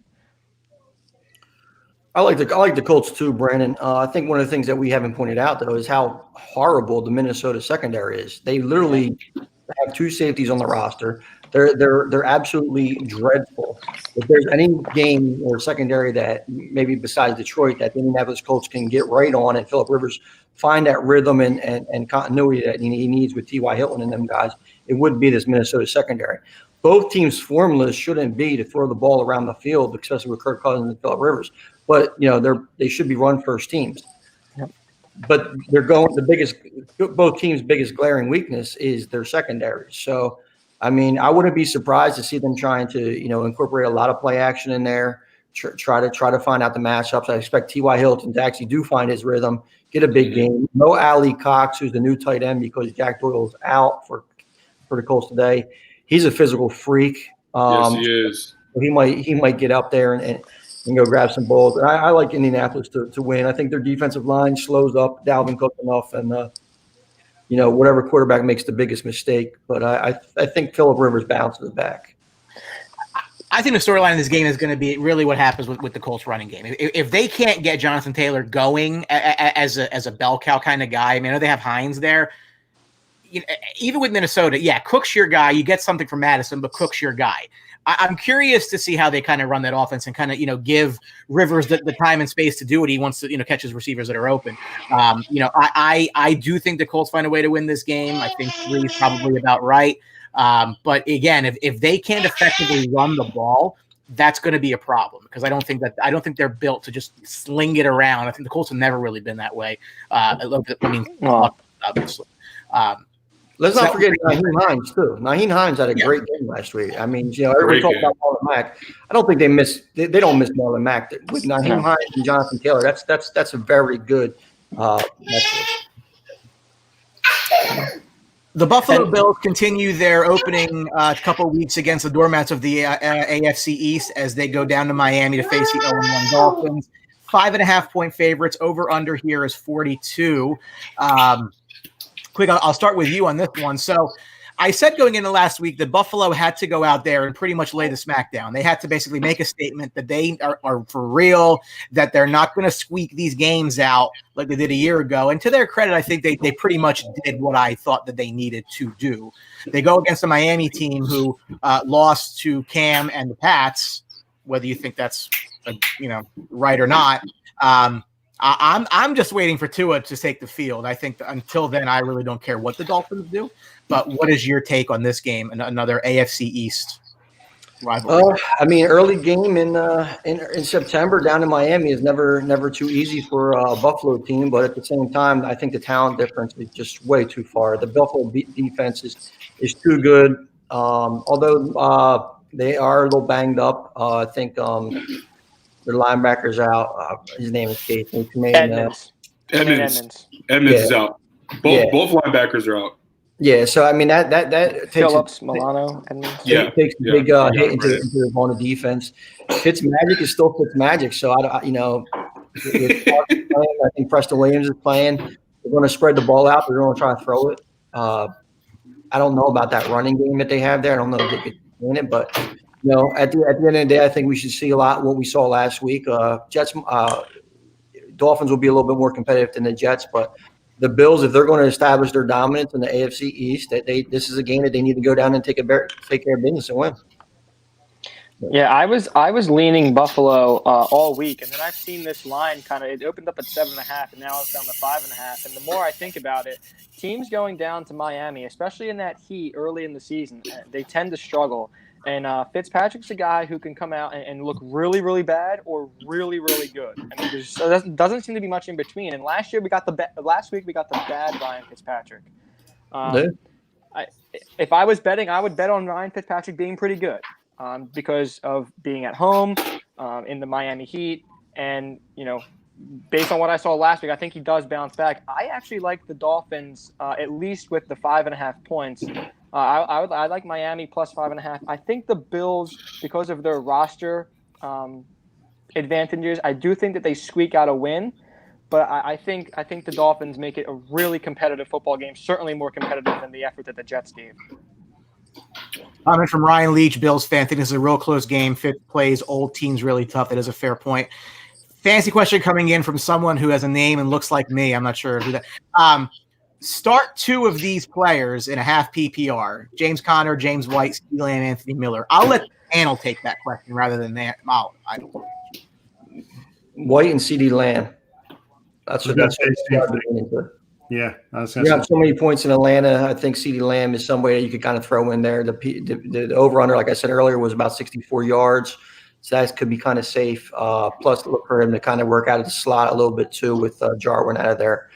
I'm not touching Connor at all. I don't know how you guys feel about him. I mean, Benny Snell looked like the better back last week running the ball. So I'm definitely off him. I mean, I would go James White because they're not running Cam. I know we haven't touched that game yet, but they can't run Cam 13 times against Seattle. Jamal Adams will break his neck. So expect White to get there. Yeah, I agree. For me, it would definitely be CeeDee Lamb going against Atlanta. That defense, especially playing the slot. Jarwin's out. They're gonna move CeeDee Lamb everywhere. I think on formations. And the other guy for me, I'm gonna go with Anthony Miller. I do like James White, Tony. I agree with you. I'm just gonna go with a little bit of a wild card with Anthony Miller. I think this is gonna be a breakout season for him as a number 2 receiver in Chicago, and I think Mitch is gonna be targeting him a lot, especially today against New York. So I like Anthony. I like his game. I like his route running a lot, and I think Mitch is building that, like we saw last week, of that huge play, that touchdown, that corner post route touchdown that Mitch threw to him. I like Anthony's game a lot, so I'm gonna go with Miller. Now, real quick, because you mentioned Anthony Miller, don't you think that they're going to look to be fielding Allen Robinson because he was crying this week? I think they're going to try to get him a little pacifier. That's why I kind of avoid Miller, who I do like. I can see it happening, but I mean, the more the stories to win the game. So I mean, I think Anthony's going to have a lot more easier time getting open than Allen going against number 1 against the Giants. But that's just me. So, talk about the Buffalo-Miami game. First, I want to say, Drew, that crying in the background, is Jeremy over? How did he get to the West Coast? That's my son. I'm sorry. He's I thought it was bland now. I thought he came out to the West Coast or something. But anyway, so you got Buffalo over there in Minnesota, guys. That's right. EAGLEL Eagles, baby. I thought it was going to. They may make a return later in the show. Drew, I'm sure your son's a better speller. Yeah. He is. Yeah, he is definitely. So I appreciate it. Thank you, Brandon. I agree with Brandon with Miami. Fitz plays good against old teams too. So I mean, I think Buffalo will go down there and win this game, and then they got to play hard. The defense is going to be good and stuff like that. But I still think it's going to be a back and forth game. And I think Miami does cover that number. I don't think Miami can win the game. They probably lose by a field goal. But I think that 5.5 number tells you something when it comes down from 7. That about Buffalo. But I think Josh Allen, I keep saying it, I think he's going to be getting better. I mean, it's taken him a little more time than I thought it would, but I think he's going to get better. He's going to get smarter. He's going to run the ball when he needs to run the ball. He's making some mistakes, but I think he'll be fine. And I think Buffalo wins the game, but Miami covers the number, so I'll take Miami. I got Buffalo. Winning the game. The problem with Josh Allen is that he needs to freaking just find the targets and hit him accurately. I mean, we saw last week. He on the rollout, he overthrew a guy in the end zone, and I think it was John Brown. It was just way over his head. He had all day long to throw. That's his problem. That's his Achilles heel, man. If he can figure that out, he's a 5-tool quarterback player that has everything in his arsenal ready to go for him. I mean, Stephon Diggs is like the greatest Christmas present John Brown could ever have for this offense. So I got the Buffalo Bills. Yeah, to your point, I mean, Josh Allen, his only concern is accuracy. It's a huge concern. He missed a lot of throws last year, but they do a great job coaching him and getting him playing to his strengths, especially in the run game. He's really their best back, in the run game. Certainly on the goal line, they trust him a lot. And if he can just get that accuracy, a little bit better, we're looking at a really good player. It's just the accuracy is a huge concern. I'm going to say what I said about Buffalo last week. You have to go and demolish these teams if you expect to be taken seriously against some of the big boys in the AFC. You need to go and beat them down. They're not very good, especially I don't care who the quarterback is. Buffalo needs to win this game by double digits at a bare minimum, and I would take the 5.5 personally. I can't see a situation where this is a very close game. In my opinion, I don't think Miami's very good. I don't know who's running. The running backs don't scare me. The receivers don't really scare me. I'm not concerned. I would lay the 5.5, and I wouldn't really worry about it. Just got to worry about that Fitz magic every now and then. Betting wise, this is a game I don't touch. I don't touch this game betting wise. Maybe Josh Allen's rushing, but otherwise, it's not. It's just Buffalo should win, but hey. Couple fancy questions. Joe DeAngelo, Thielen or Lockett? I'm going to go Thielen simply based on the fact that Lockett should end up against Gilmore, I guess, unless Gilmore goes on Metcalf. Actually, Metcalf will be on Gilmore, I think. Well, either way, J.C. Jackson's a stud as well too on the outside for New England. So Seattle. Lockett plays in the slot 70% of the time. Metcalf plays outside 75% of the time. So if you're going to charge, if you're looking at Gilmore to lock one up, DK Metcalf is the guy that's going to be hitting Gilmore. But even though what Indianapolis showed last week as far as their secondary and how good Thielen is, I go Thielen. Absolutely. Clear cut, number one, primary receiver. Kid's a stud. Yeah, definitely. This is a Thielen match. Thielen for me easily. You're in Seattle. You're going to see a lot of running with Chris Carson, try to break up that trenches and win the trench war, and then you're going to see like Greg Olsen getting like 5 or 6 catches just because it's Greg Olsen. So it's just it's just one of those games where New England's defense is just too good. Chris Tenta, big fan. Would you start Deontay Johnson or Russell Gage today? Russell Gage for me. I'm trying to think who the Steelers are playing. They're playing Denver. Yeah, I would probably go Gage just because of the offense and 12 targets last week. I think he gets I'm going to go with Deontay Johnson just because he's going to get a ton of targets. That Dallas game is going to be a shootout in Atlanta, but guess what? Gage is still solid number 3 and might even be number 4 behind Hunter Henry down there. So Hayden Hurst. Oh yeah, what did I say? Hunter Henry? Yeah, Hayden Hurst. Hayden Hurst. Double H is the same thing. Like the Chargers. Exactly. I knew what you meant. Hunter Helmsley, Hunter Hurst. Yeah. Hunter Hurst Helmsley. Anyway, yeah. So I'm going to go with Deontay Johnson. I think he's the clear number 2 there. He's looked phenomenal. He's got that got that ability where he can just cut to anywhere and break it. And I just think he's going to be a little bit more solid at the I think the game Gage had. One of our guys who's watching the show and doesn't know how to change their that might be Wilhelm. Metcalf or Brown? Marquise Brown. Oh yeah. Marquise Brown or John Brown? Marquise Brown. Okay, yeah, Marquise Brown. Yeah, it's easy. Put it up. Yeah, I don't want anyone against Gilmore. Heck no. Pretty much. Unless it's Tyreek Hill. I don't really want. I just got a text message, and they, I guess they're not. I don't know if they can comment or not. Melvin Gordon or Terry McLaurin. After seeing what Pittsburgh D did to Saquon last week, I mean, even though Lindsey's out, can we even look at Melvin Gordon as a start? I'm going with McLaurin on that one. I'm leaning McLaurin only because of Sherman being out, and the 49ers, the secondary is pretty banged up. What do you guys think? Wrong game there, buddy. Is there anyone else to pick up? You ask him that. Washington is not playing. Washington is not playing the 49ers. Washington's playing. Who are they playing? They play Arizona. Oh, Arizona? Oh, my bad. Oh, yeah, go McLaurin. Go to Claire. Yeah, absolutely. Now, who is playing the 49ers is the New York Jets, who stink. And the Niners desperately need a win today. They're 7-point favorites in this game.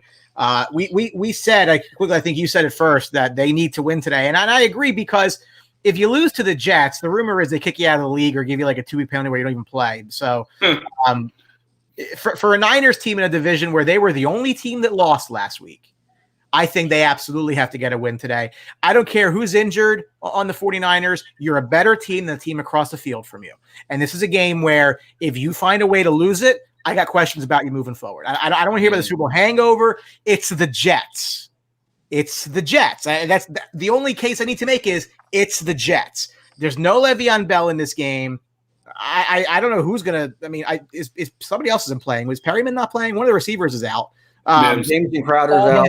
Okay, all of them. Jets stink. So there's no way you lose this game. Again, this should be a Raheem Mostert runs for a lot of yards game. Jimmy G might even throw a couple of touchdowns. Who knows? I don't care. Niners find a way to win this game. Does this game remind you at all of a game that you two, Brian and Tony, attended last year, where the Cowboys went in to New York and lost to the Jets in a game that they should not have lost? The 49ers, who are banged up, Jets as well at receiver and running back, but without Bell, we know Gase isn't a fan and he loves Frank Gore. Is this a game that you could see the Jets potentially pulling the upset? It's a scary game as far as the like we said earlier, East Coast game, early game, 49ers banged up, stuff like that. I just think the Jets are just too hurt. CJ Mosley hasn't even been playing anymore. I mean, it's just a healthy Jets team should lose this game by 14. A banged up Jets team, even against what we're seeing with the 49ers and their injuries concerned, I don't see them staying competitive. They just stick to the ground. Tevin Coleman, Rasheem Moser, them guys should go off today. How about a guy like Jerick McKinnon last year for them? I'm sorry, Drew. McKinnon didn't play for 2 years and scored a touchdown last week. Yeah. Yeah, they gotta build him up somehow.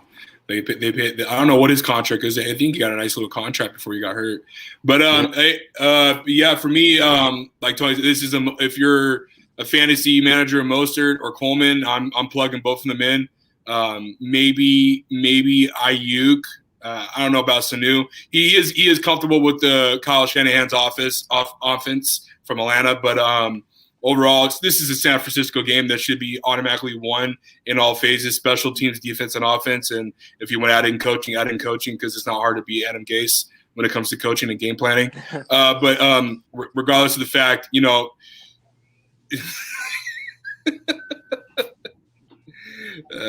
God. Yeah, I got San Fran. No, I'm not going to speak that much on this game. Jody Anderson, Seattle or Arizona for the division title. Listen, I like Arizona to be a playoff team. I don't know about that. That's lofty, I think. I think Seattle's a much better team than they are all around. But it is going to be a little bit interesting there.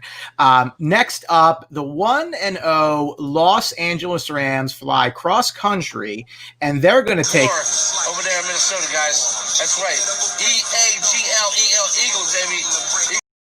And an L the Eagles took last week in Washington, where they were up 17-0, found a way to lose that game. A very big second half for the Washington team. Brandon, I'm gonna start here with you. You said, and I quote, the Eagles can't lose this game. Can't go 0-2. So convince me why they won't. So the Eagles they get 4 guys back, 4 big players: Miles Sanders, Lane Johnson, Derek Barnett, and Javon Hargrave, their prized free agent acquisition. And the Eagles, with Lane Johnson and Carson Wentz, when they're both playing, 18-3. And under Doug Peterson, the Eagles are 35-9. That's good for an 80% winning percentage when they rush for over 100 yards. When they don't, they're 7-20. Which is about 27% winning percentage. So, I mean, the key to me is they got to be able to run the football against that Rams team, which is a little susceptible to the run. Slow down Aaron Donald in the pass rush. If the Eagles are able to run the football with Miles Sanders, and he's certainly an upgrade in the pass blocking compared to Boston Scott and Corey Clement, they got to take care of the football, run the ball. I do think the Eagles pull out this win because they need it. And they get their guys back. I think the line will be stabilized with Lane. I like the Eagles. I don't love it, but I like the Eagles in like a 24-20. I don't think it's a pretty game. I just think it's a game the Eagles need to win and figure out a way to get it done. Just a quick tidbit. The Lions have actually gone 6-0 against the spread in their last 6 games against the Packers, and 5-1 against the spread their last 6 games at Lambeau Field. Just throwing that out there. For me, this is going to be a game that, with all those players back with the Eagles, it's not going to matter because I think the Rams are going to dominate in the trenches. Aaron Donald is just a force to be reckoned with, man. Yeah, I think he's going after that Defensive Player of the Year again this year. I think he's going to win it. The guy could just do everything that you ask him to do as a defensive tackle. I think he's the best player in the game, and that Rams defense looks mighty, Brian. And guys, I mean, look what they did to Dallas's offense last week. It was just Ramsey. He got paid. He's happy. You got guys that are playing great ball on the defensive side. And Sean McVay is just showing the world how good of a coach he is by running the same damn play, but flipping it to each other's side over and over again and getting 4 to 5 yards to carry of Malcolm Brown. I mean, that was just I haven't seen that type of formation in not the formation, but the type of play calling over and over again in a long time in the NFL. Actually worked.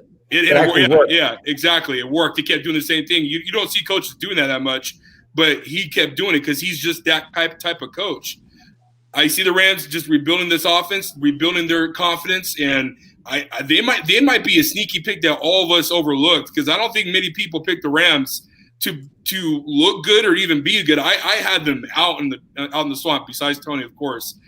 And so it's for me personally, I just didn't see it. So because, like I said, this offense without Todd Gurley, you cut that everything in half because Jared Goff wasn't good when Gurley was off the field.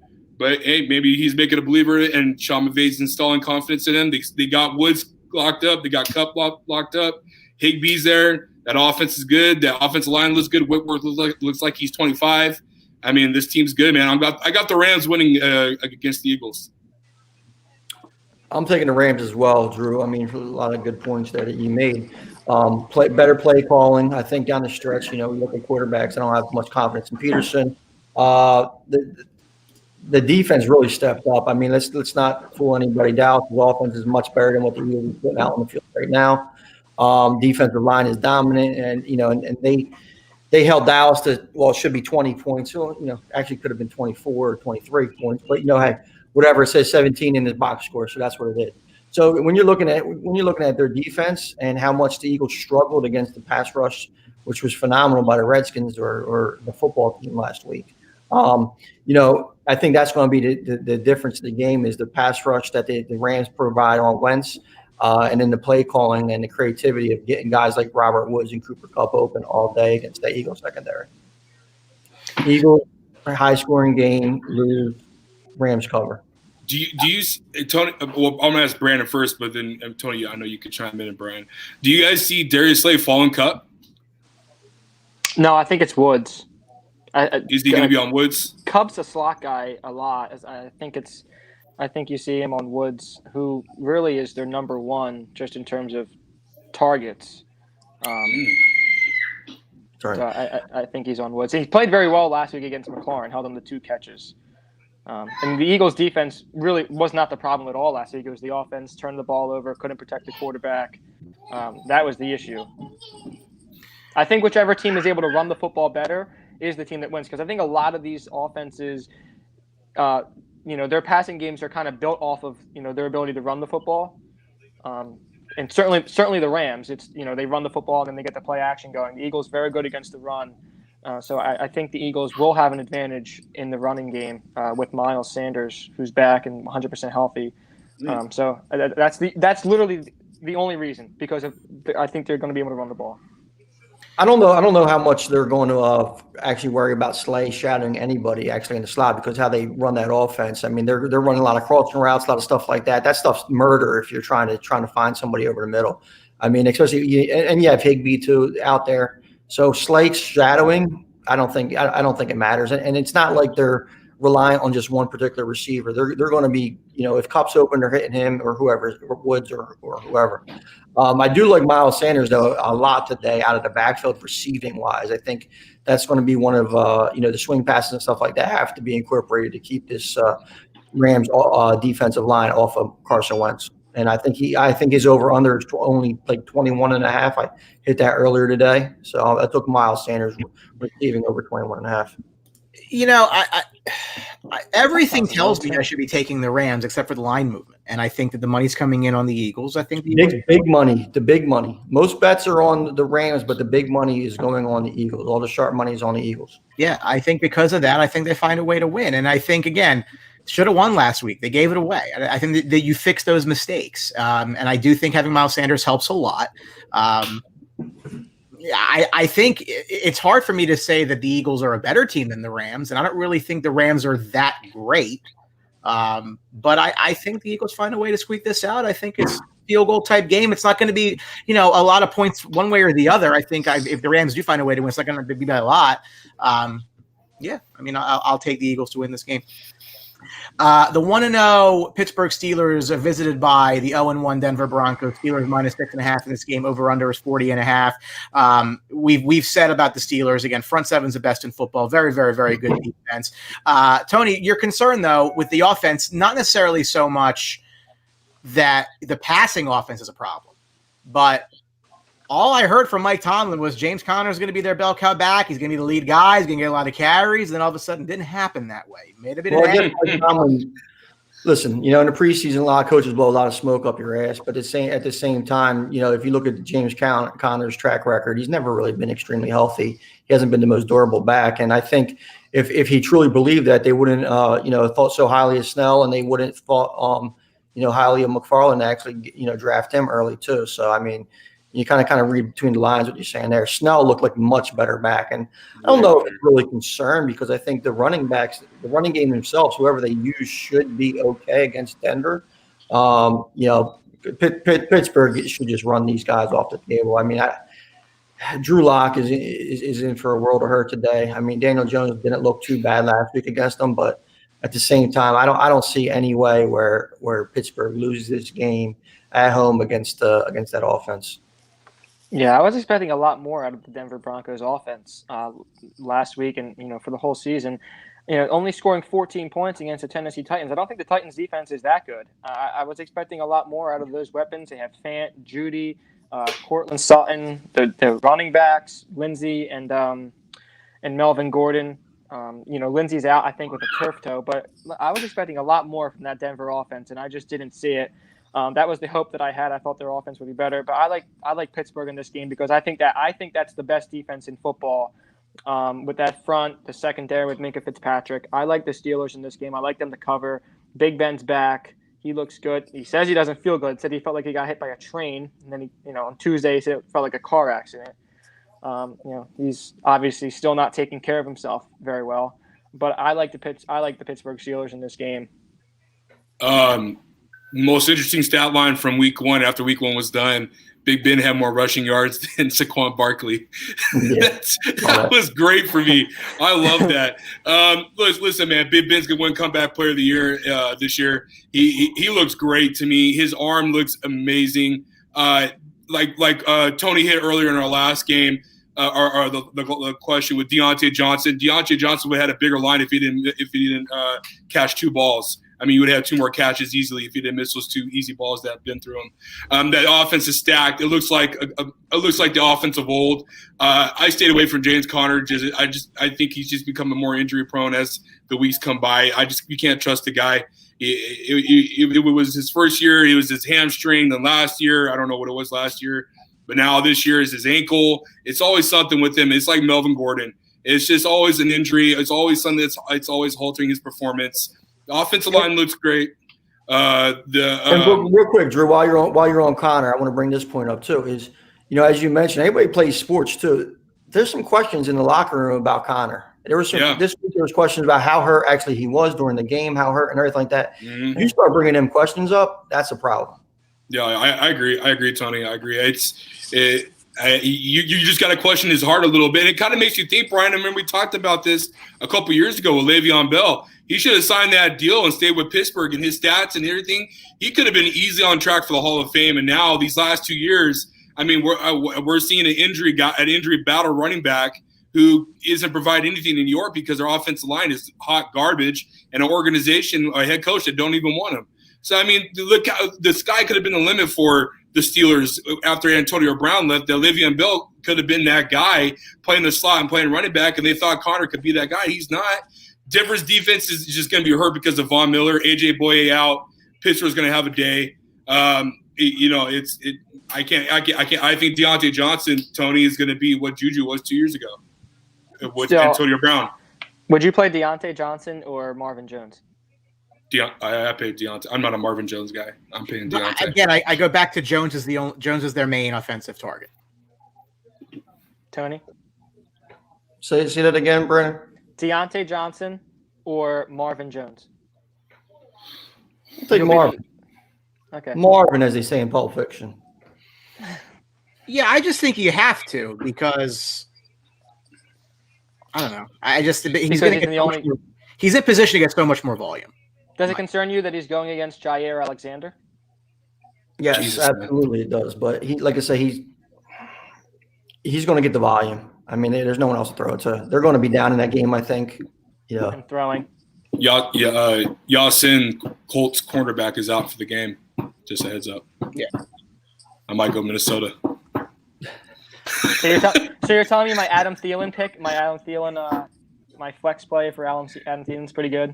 It looks really good right now. Pretty safe. Listen, I love Thielen coming into this season. I mean, I think his value when you compare him to other true number ones was phenomenal, and where you could get him is great. So he's a great flex play no matter what. Mike not on screen right now, but we're going to bring up this other game of 0-1 teams in the NFC South. The Panthers and the Bucks. Bucks are given 8.5. Over under is 47. He mentioned the Bucks need to win today. I completely agree. Panthers could have won last week. They did give it away late to the Raiders, but it is what it is. Panthers aren't really trying to, light the world on fire this year. Drew, I'll start with you here. Even if you thought the Bucks didn't need to win last week, I think they're in a position now where they kind of have to. It's a team they should beat, a team that they're better than, I think, on both sides of the ball, to be honest with you. Your read on this game. Listen, man. Tampa Bay needs a win. They need it now. They're in a tough division, the NFC South. Yes, there's an extra playoff spot. That doesn't mean they're guaranteed to get that. Tom Brady, if you believe it or not, I know he has 6 rings. I know he has 4 Super Bowl MVPs. He's got 3 or 4 MVPs, or the hell he has. The accolades, but there's pressure on him this game. There's pressure on this team. He needs to prove the world once again how GOAT-like he is. And this is the game for him to do it. This is the game to go out. No Godwin. He's out. But we need to focus on the running game. Tampa Bay needs to focus on building that offensive line. They need to focus on the right side of the line because that's where Tom was getting hit the most against New Orleans, the pressure and all that. Warris played great, the rookie at left tackle. He played really good watching him. You got Marpet. You got guys who can hold Brady enough to be in the pocket to throw the ball. Mike Evans is healthy. O.J. Howard, Rob Gronkowski. I don't think he got one catch. I don't know if he got a catch last week. It looked like he was just there to block. So that kind of questions his conditioning for me a little bit. I don't know what's going on with Gronk, but this offense needs to show out, and they need to prove, and they need to win. They need to shut the non-sayers' mouths real quick, and Tom needs to play good ball, B. He needs to play good ball. He's got to play smart ball, and you know what? And this whole banter between him and Bruce Arians, I think that's all just for play. I don't think there's really any issues going on right now because Bruce knows what he needs to do to get, Tom is at home clicking the remote, like Ray Lewis said, all day long, discovering the tape for Carolina's defense. They got a good front. The secondary's trash. He's going to expose that secondary. I'm starting him on my team, and I hope Brady does his thing. But I got Tampa Bay, Brian. They need to win, though. They definitely need to win in a tough division. Yeah, I'm with you, Drew. I think this is a game where Tom bounces back. You go back and look at that game. I actually thought the Tampa Bay offense looked pretty good outside of the 2 turnovers. Now, obviously, that's why they lost. They turned the football over. The Saints didn't. There was 2 bad interceptions, the pick 6. But you look outside of that, they look pretty good for their first, their first game together with all those new receivers, all those new weapons. I think in week 2 now against a significantly weaker defense and weaker team, I do think they're able to move the football. I think they put up a lot of points. I think Tom looks like Tom, and I think it's a game where he relies on Gronk a little bit, especially in the red zone without a Chris Godwin. I actually like Gronk to score. I think he gets in the end zone today. I think Tom looks really good today against Carolina. I think they get going, and I think the narrative kind of switches after a week where you lost. You lost against New Orleans in week 1 in a new system, and then you come out week 2. I think he has a nice showing. If they lose this game, I mean, what's the narrative going to be? I mean, last week, you lose the game in New Orleans against the Saints. I don't think anybody's going to whatever. Now, this is a game you can't lose. No. I mean, again, do you take care of? You look at the line and say, "Oh, well, you lost 8.5 points." I don't care. You can't lose this game. They have to find a way to win. I know they're going to. Again, Godwin's not playing. That's a problem for their for the offense. They need to run the ball a little bit more. You look back to what helped the Raiders last week. It was Josh Jacobs running the ball a ton. Not saying that Ronald Jones or Leonard Fournette is expected to be Josh Jacobs, because I don't think either of them are even close to it. But that might be the way you have to go. And Tampa loses this game. I think there's going to be some real loud problems in South Florida, to say the very least. Couple 1-0 teams that are both kind of surprising. The Washington football team, the Arizona Cardinals laying a touchdown here, 46.5. Brandon, as you know best, the Washington won last week with a comeback win over the Eagles, and Arizona went into San Francisco and found a way to shock the Niners. Both teams are 1-0. I will start with you. Do you attribute anything that Washington did last week to Washington or to the Eagles blowing it? And can we project that out for this game? Well, I think the front seven's, really good. They got 4 first-round picks with Chase Young, Deron Payne, Jonathan Allen, and Montez Sweat. And you still have Ryan Kerrigan, who's a really underrated, great football player for the Redskins, or the football team, whatever. But the Redskins lost. The football team won last week because the Eagles self-destructed, not because the Redskins did anything special. Offensively, they got all their possessions where they scored were inside of Eagles territory, and they were able to just capitalize on short field position. Dwayne Haskins he's not a very good quarterback. He misses a lot of throws. I think this is a game where the Cardinals are able to put up points. Kyler Murray, will run away from that pressure. I like the Cardinals in this game. I picked the Cardinals last week against the 49ers because I believe Kyler Murray is in for an MVP caliber season. And I like the Cardinals to continue that, that start that they had last week and beat the football team. And I think Haskins struggles. And I think in the end, Kyler's just too much for that. You're going to see Kyler Murray run for his life today, much like Wentz tried to attempt to do last week. But Kyler Murray is a much adept runner. If you've seen what he did last week against another 49ers phenomenal front seven, the thing about Murray that was impressive that he'll give Washington fits today is he wasn't hit. Murray ran for, I think it was about 90 yards last week, 80 yards or something like that. 91 and a touchdown. Hit on his runs. So that's huge. That's huge. I mean, if they can't get to him and actually get him on the ground, I mean, that breaks down everything. And the complementary receivers that he has, I mean, he was phenomenal with DeAndre Hopkins. They quickly developed a rapport, which is a lot more surprising how fast it was. Christian Kirk, I mean, weapons. I think Kenyon Drake has a big game out of backfield as well as Chase Edmonds receiving the ball. I just if the Arizona team that comes out and plays as they did last week, I don't think Washington could stay on the field with them because offensively they just cannot stay up with them. Yeah, Kyler reminds me a lot of Russell Wilson just in terms of not taking those hits. Yeah, that baseball background helps out a lot. Question for Tony real quick because Tony knows a lot about formations. Hey Tony, under Bruce Arians' offense. Were you surprised not to see a lot of double tight ends with OJ and Rob last week? Honestly, I didn't watch too much of that game, so I'm not sure what kind of formations they want. But as far as the usage with Gronk, I wasn't surprised as far as the usage with Gronk because you're looking at OJ Howard is a much more talented player, and Gronk who actually came a year off. So I think when Gronk was signed initially, we said that he's over under probably about 5 touchdowns, and I think the hype is a lot more than what it is. Now, if they didn't use the 11 formation last week, I'm extremely surprised about it. I don't know why that would be. Maybe they just don't have confidence in it yet, as far as with the running backs running into formation. I could see that happening, or maybe something that's just not comfortable. As far as athletically talented OJ Howard is, there's some mental aspects of the game he doesn't grasp yet, so he could still be kind of playing catch up. Yeah, I didn't see how much. Listen, we're forgetting too. Cameron Brate is a very good tight end as well. Yes, he is. So I'm not sure how much of in the mix he was last week, but one target. Yeah, one target. So, No I mean, this catches, is one target. I didn't comment too much about that game, but as far as that Tampa, this is a get right game. Carolina's coming in. This is a get right game.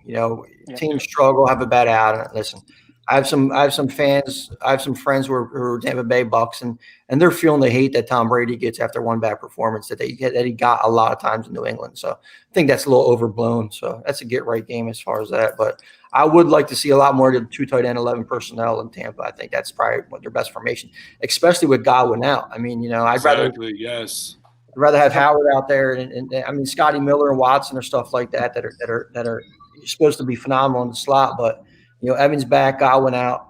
2 tight end set just makes sense with the talent that they have on the roster. Yeah, I got Arizona, Brian, for this game. I got Arizona. Arizona wins. I think the Skins can cover the spread though. There goes Brandon. Had to bounce out. I'll fix that later. I think the Skins can, because of their defense. I think they can keep it. Within the touchdown. I don't think Arizona's so far and away better than I mean, they had a win last week. They squeaked it out. Much better team they played against, but I think Arizona can. Arizona wins. I think the Skins cover, or the football team. Whatever. So Drew, I'm going to start with you here. I feel as though you're not going to really enjoy your afternoon. No, I'm not going to watch the game. The 1-0 Chiefs taking on the 0-1 Chargers. Chiefs laying 8.5, I think, is the largest spread of the weekend. Over unders 47. And listen, the Chiefs are the Chiefs. There's not much more you can say about how good that team really is. They're the best team in football, in my opinion, or at least in the absolutely another one Super Bowl a year ago, but at least in discussion to still be there. Chargers struggled. I thought Tyler would do better last week. He did not. Count now out. I don't. The Chargers are in a very comfortable setting with nobody in the stands, so that shouldn't be a problem. Your read, I mean, is the 8.5 low? Yeah, it's too low. It should be higher. Freaking Tyler Taylor could hit water off a boat, dude. You see his passing last week was garbage. Oh my God, Hunter Henry was the only one that benefited from Tyrod Taylor being named starter. Keenan Allen had so many wide open targets. Mike Williams is so much better than what it needs to be. And you know what? If I'm for fantasy owners, I am selling right now. If you have Austin Eckler, I am selling, because not only with Pouncey being out, the interior line is just going to be in shambles. You got a quarterback who is scared to be in the pocket for more than 1 second. And what Hines is to what Rivers is the closest here is what Eckler was last year with Rivers.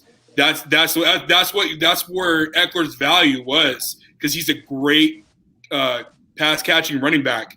That's what makes him so good. That's what made him such a high pick, and that's why I stayed away with from all fantasy football drafts, because Tyrod Taylor is just garbage. He's just garbage. Herbert, I would have felt a lot better, but Herbert ain't ready. He's nowhere near ready to come on the field.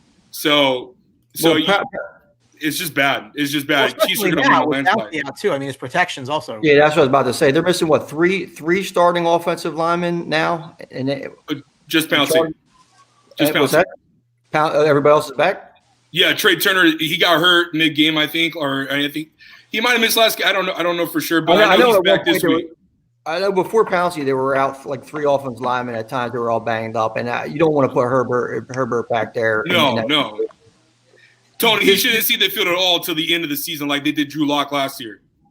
Yeah, well, it's not a bad strategy, especially if your line's not ready. Let's just ask Carr down in Houston, and Tim Couch down in Cleveland. So, right. Or Drew Lock. Yeah. This game right here, though, I mean, if Kansas City scores 14 points right away, I mean, does it go from 14-0 to 35-0 real quick because Los Angeles can't can't throw the ball. I mean, it's a tough matchup for them. Yeah. Defense is hurt. I mean, you got Derwin James who's gone. You got Casey Hayward who's doing the injuries. I mean, the only guy there that's, I mean, Murray, the rookie, looked a little lost last week against Cincinnati. So I mean, it's a lot to take in. This defense is going to get exposed. It's going to get worked. It's a Patrick Mahomes heyday today. Yeah, Do you guys have any shot slowing them down at all? No. Miracle? No. No. I don't think so. My only concern about the over is if the Chiefs will score 47 by themselves. Okay, now you're just being a douche. Well, no, because I don't think the Chargers are going to have trouble. No. My concern about it would be like, you got to take the over. It's the Chiefs game. 30, No, I agree with you. They don't do much offensively, I don't feel. No, I agree with you. I agree. No, exactly. I'm not. I mean, the Chiefs win this 35-10. The over doesn't hit. So I mean, it's a valid concern. It is. Yeah, it is. Yeah, I like the Chiefs. I don't think the Chargers can score enough to keep up. Nope. There's just too many weapons there with Kansas City. I mean, you had all those weapons last year. They won the Super Bowl. The year before, Patrick Mahomes won the MVP and was electrifying. And then they add a running back who's a game changer in himself. So there's just way too much there. And you have the best play caller maybe ever in Andy Reid. It's just way too much. Oh, shut the fuck up! Best play caller ever. What do you? Maybe ever. He's fantastic. Christ. You really call him the best play caller ever, Andy Reid? No, I wouldn't say he is the best, but he's one of them. All right, well then say one of the best then. He's definitely one of them, Tony. I said maybe ever. He's one of the best ever. That's not what you. Justin Thomas, after his excellent approach shot, ran all the way toward the back of the green for birdie. Dude, you gotta be fucking kidding me. Well, You got to be kidding me. I'm with you, Brandon. Don't worry. Listen, I don't hate Andy Reid. I really don't. But I don't either. I have. You think it was the play call won the Super Bowl last year? You think it was play calling? I mean, they gave $500 million because of his play call. I mean, I listen. I could be the worst driver in the world. Put me in a Maserati. I'm gonna go quick. You know. you don't think Andy Reid matters? One of the best play callers. No, I don't. Not even a little bit. I think it's all. Oh no! I don't think of anything else. There's no. Patrick Mahomes got into a great situation with freaking Andy Reid. If he was with Jason Garrett, it would be in shambles. Come on. Nah, you know what? No, I disagree. No. I disagree. Jason Garrett can't put a paper bag, but that's Patrick Mahomes. No. I think I'm somewhere firmly in the middle. If Patrick Mahomes was on the Dallas Cowboys instead of Dak Prescott, the Dallas Cowboys are in the Super Bowl at least 1 year, the last two. The other thing too, though, I think Andy Reid and any head coach that takes a team to a Super Bowl does deserve a lot of credit. Now, Andy Reid, I mean, you're calling him one of the best play callers ever, which okay, I understand that, but how many times is he flubbed situations, clock management, stuff like that? So I mean. Reid does get credit because he did, perfect storm with getting that wife abuser and kid abuser Tyreek Hill on his team that could run fast and Kelsey. I mean, it's a wonderful situation. That's not a play call. That's just Dom and Nat being an idiot. That has nothing to do with play calling. That's just not reading the defense right. I'm going to use it now. So put a poll up. Is Andy Reid a top 5 play designer in the history of the NFL? That's not what you said. There's recency bias to that. He's a top 5 play caller of all time. First of all, he's not the one designing his plays. He comes from a tree of homegrown. So I mean, it's not like Reid just invented fucking plays. Eric Coryell, these guys. I mean, even the run and shoot back in the day, it all has some sort of even a few years ago when the Wildcat was in. The Wildcat's been around for 80 years. I mean, that wasn't all of a sudden new invention. I mean, these football plays are not new. I mean, let's be real about the situation. Baltimore last week just completely and utterly dismantled the Cleveland Browns. No shock there. Houston won into KC, pretty much got dismantled. No shock there. These two division winners from a year ago face off in week 2. It is a 7.5 point spread. The over-under is 49.5. And I've been trying to tell anybody who will listen to me that the Houston Texans are going to be shit this year.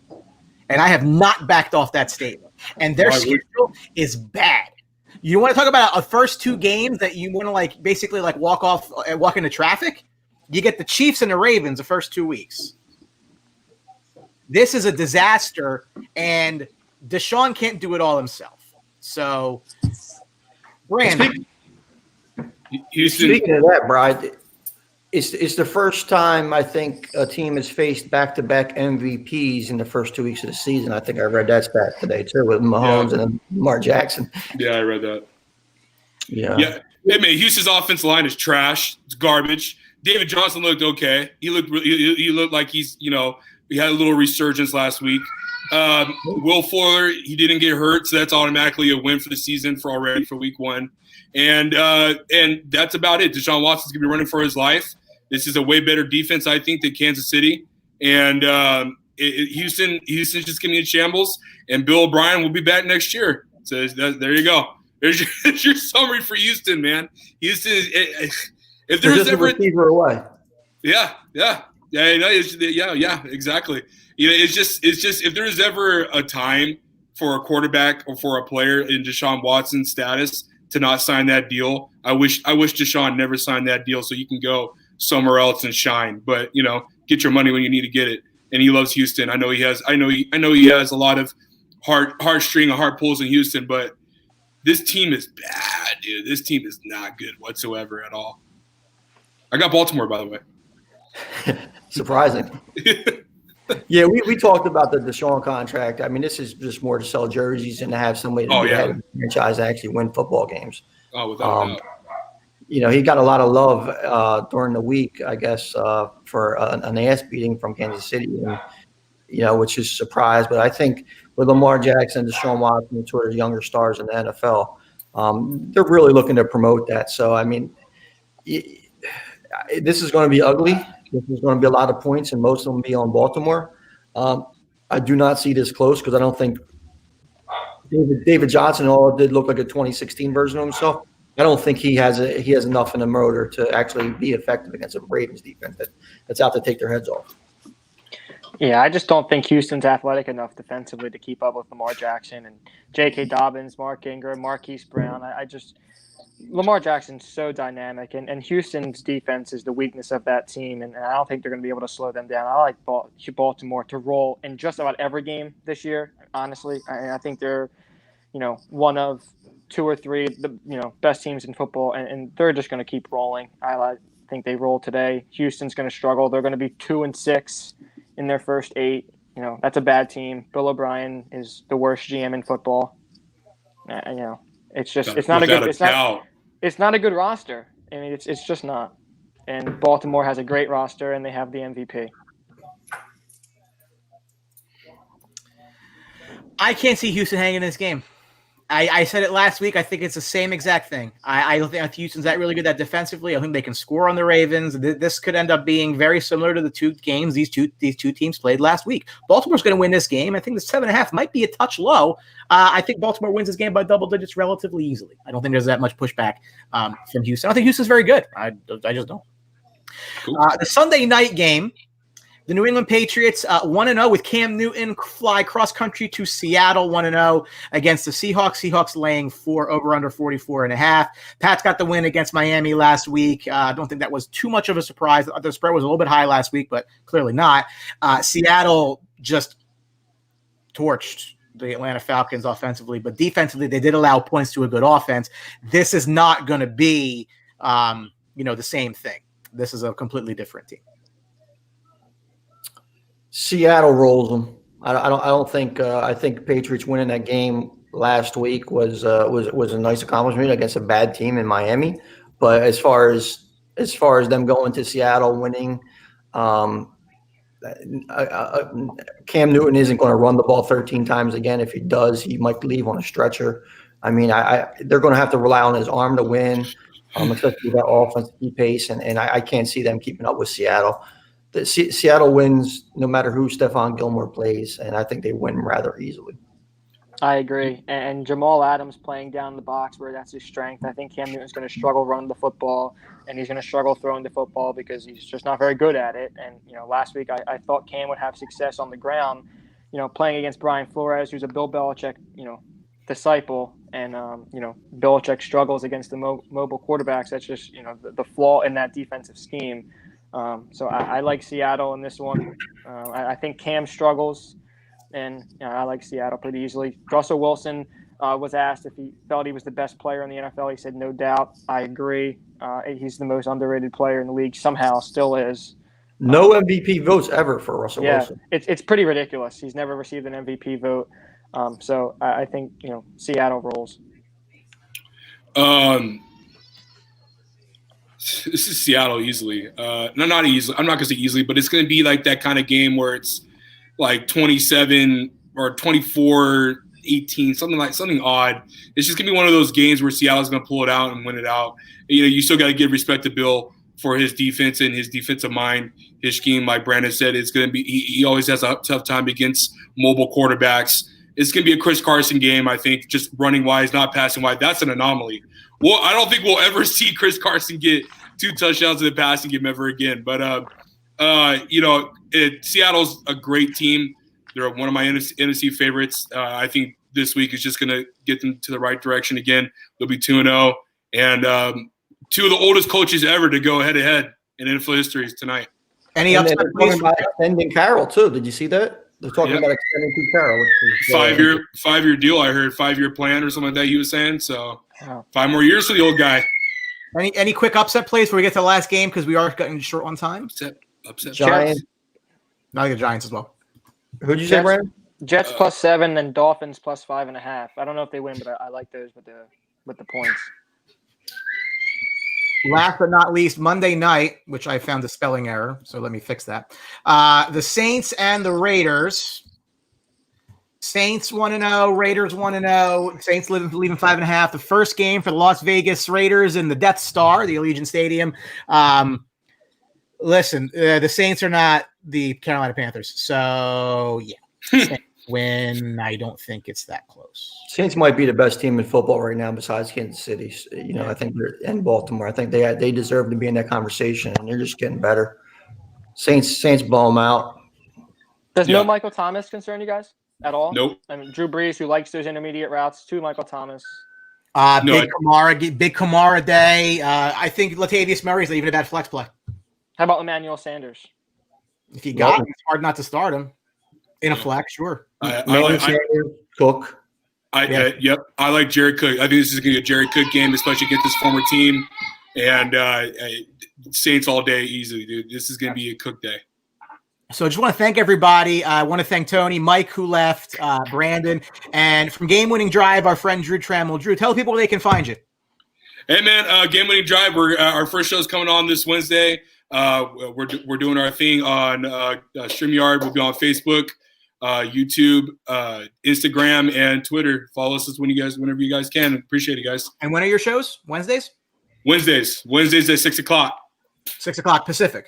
Pacific, yeah, not 9 p.m. East Coast. 9 p.m. for most of our fans. And Tony's gonna watch it while he's recovering. Here you go.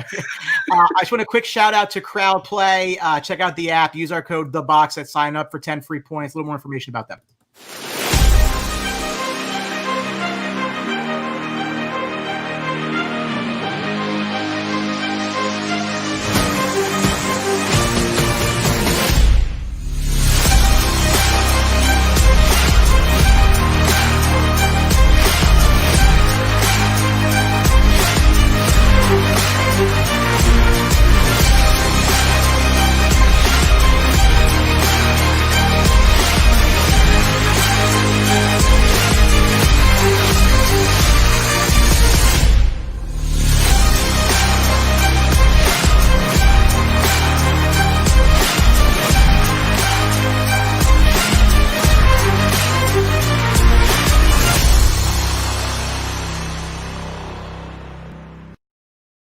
Crap. It looks like we got left. I think Brandon and Drew had to run. So, Tony, thank you for coming on today, and we'll see you this week. Take care. Sounds good. Take care, guys.